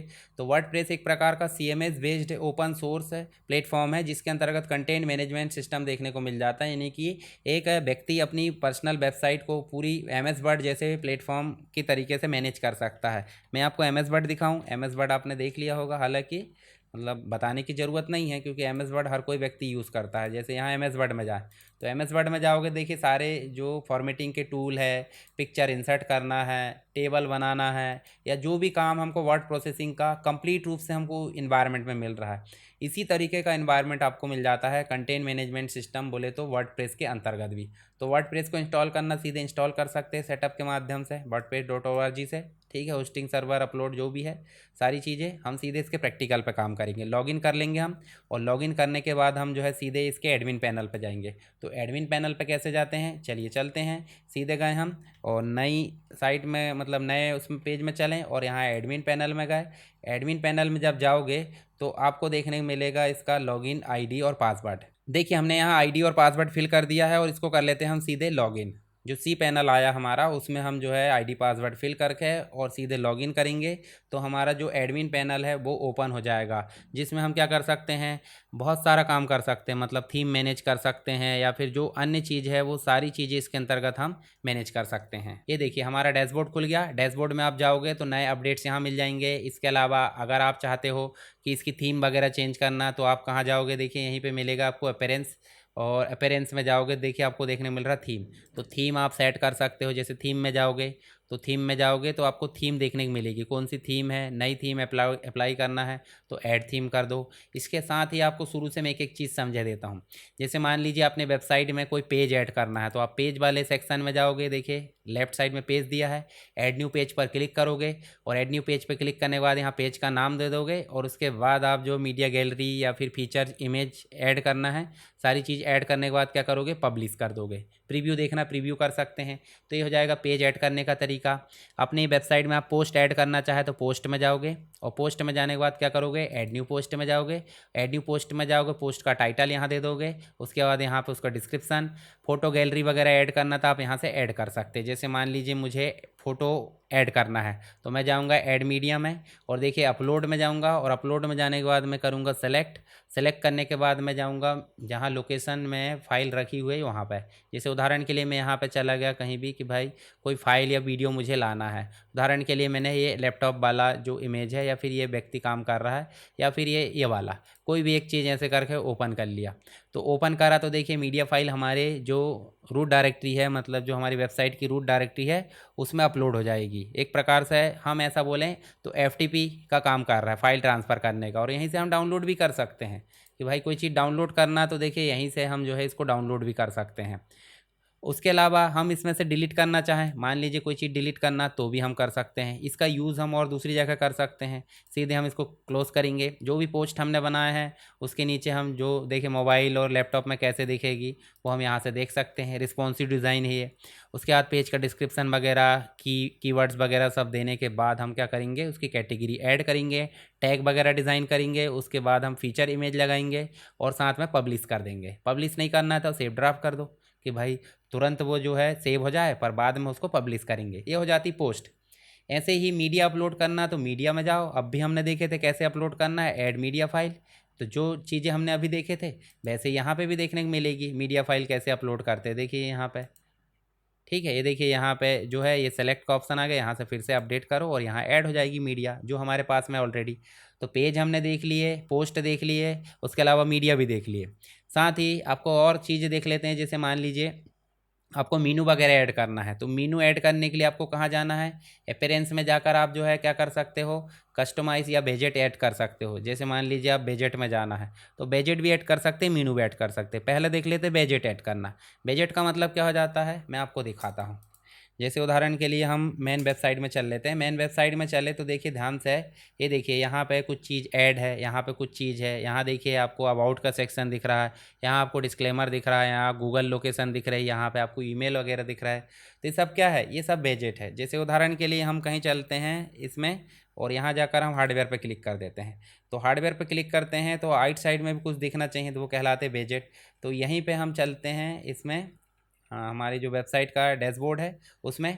तो हमारे पास में देखिए कैटेगरी बजट दिख रहा है, साइड बार में क्या दिखना चाहिए, कैटेगरी क्या दिखना चाहिए, फुटर में क्या दिखना चाहिए, सब बजट है। इसको आप ऐड कर सकते हो, नया ऐड करना, क्या ऐड करना चाहते हैं, हेडिंग वगैरह जो भी चीज़ें ऐड कर सकते हो।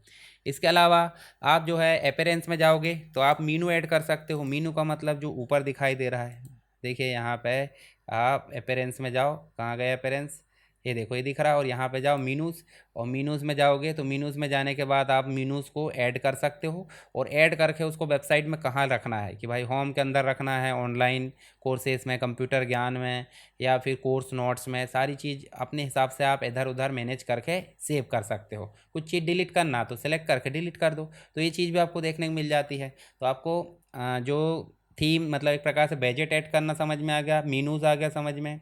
साथ में कस्टमाइज़ करते हैं हम, कस्टमाइज़ करोगे तो थीम में जो भी चीज़ें हैं उसको हम कस्टमाइज़ कर सकते हैं। जैसे मैं अभी आपको दिखाता हूँ होम पेज स्टैटिक कैसे जोड़ना है, तो ये सारी चीज़ आपको देखने को मिल जाएगी। देखिए यहाँ पे जो थीम है उसको हम कस्टमाइज़ करेंगे।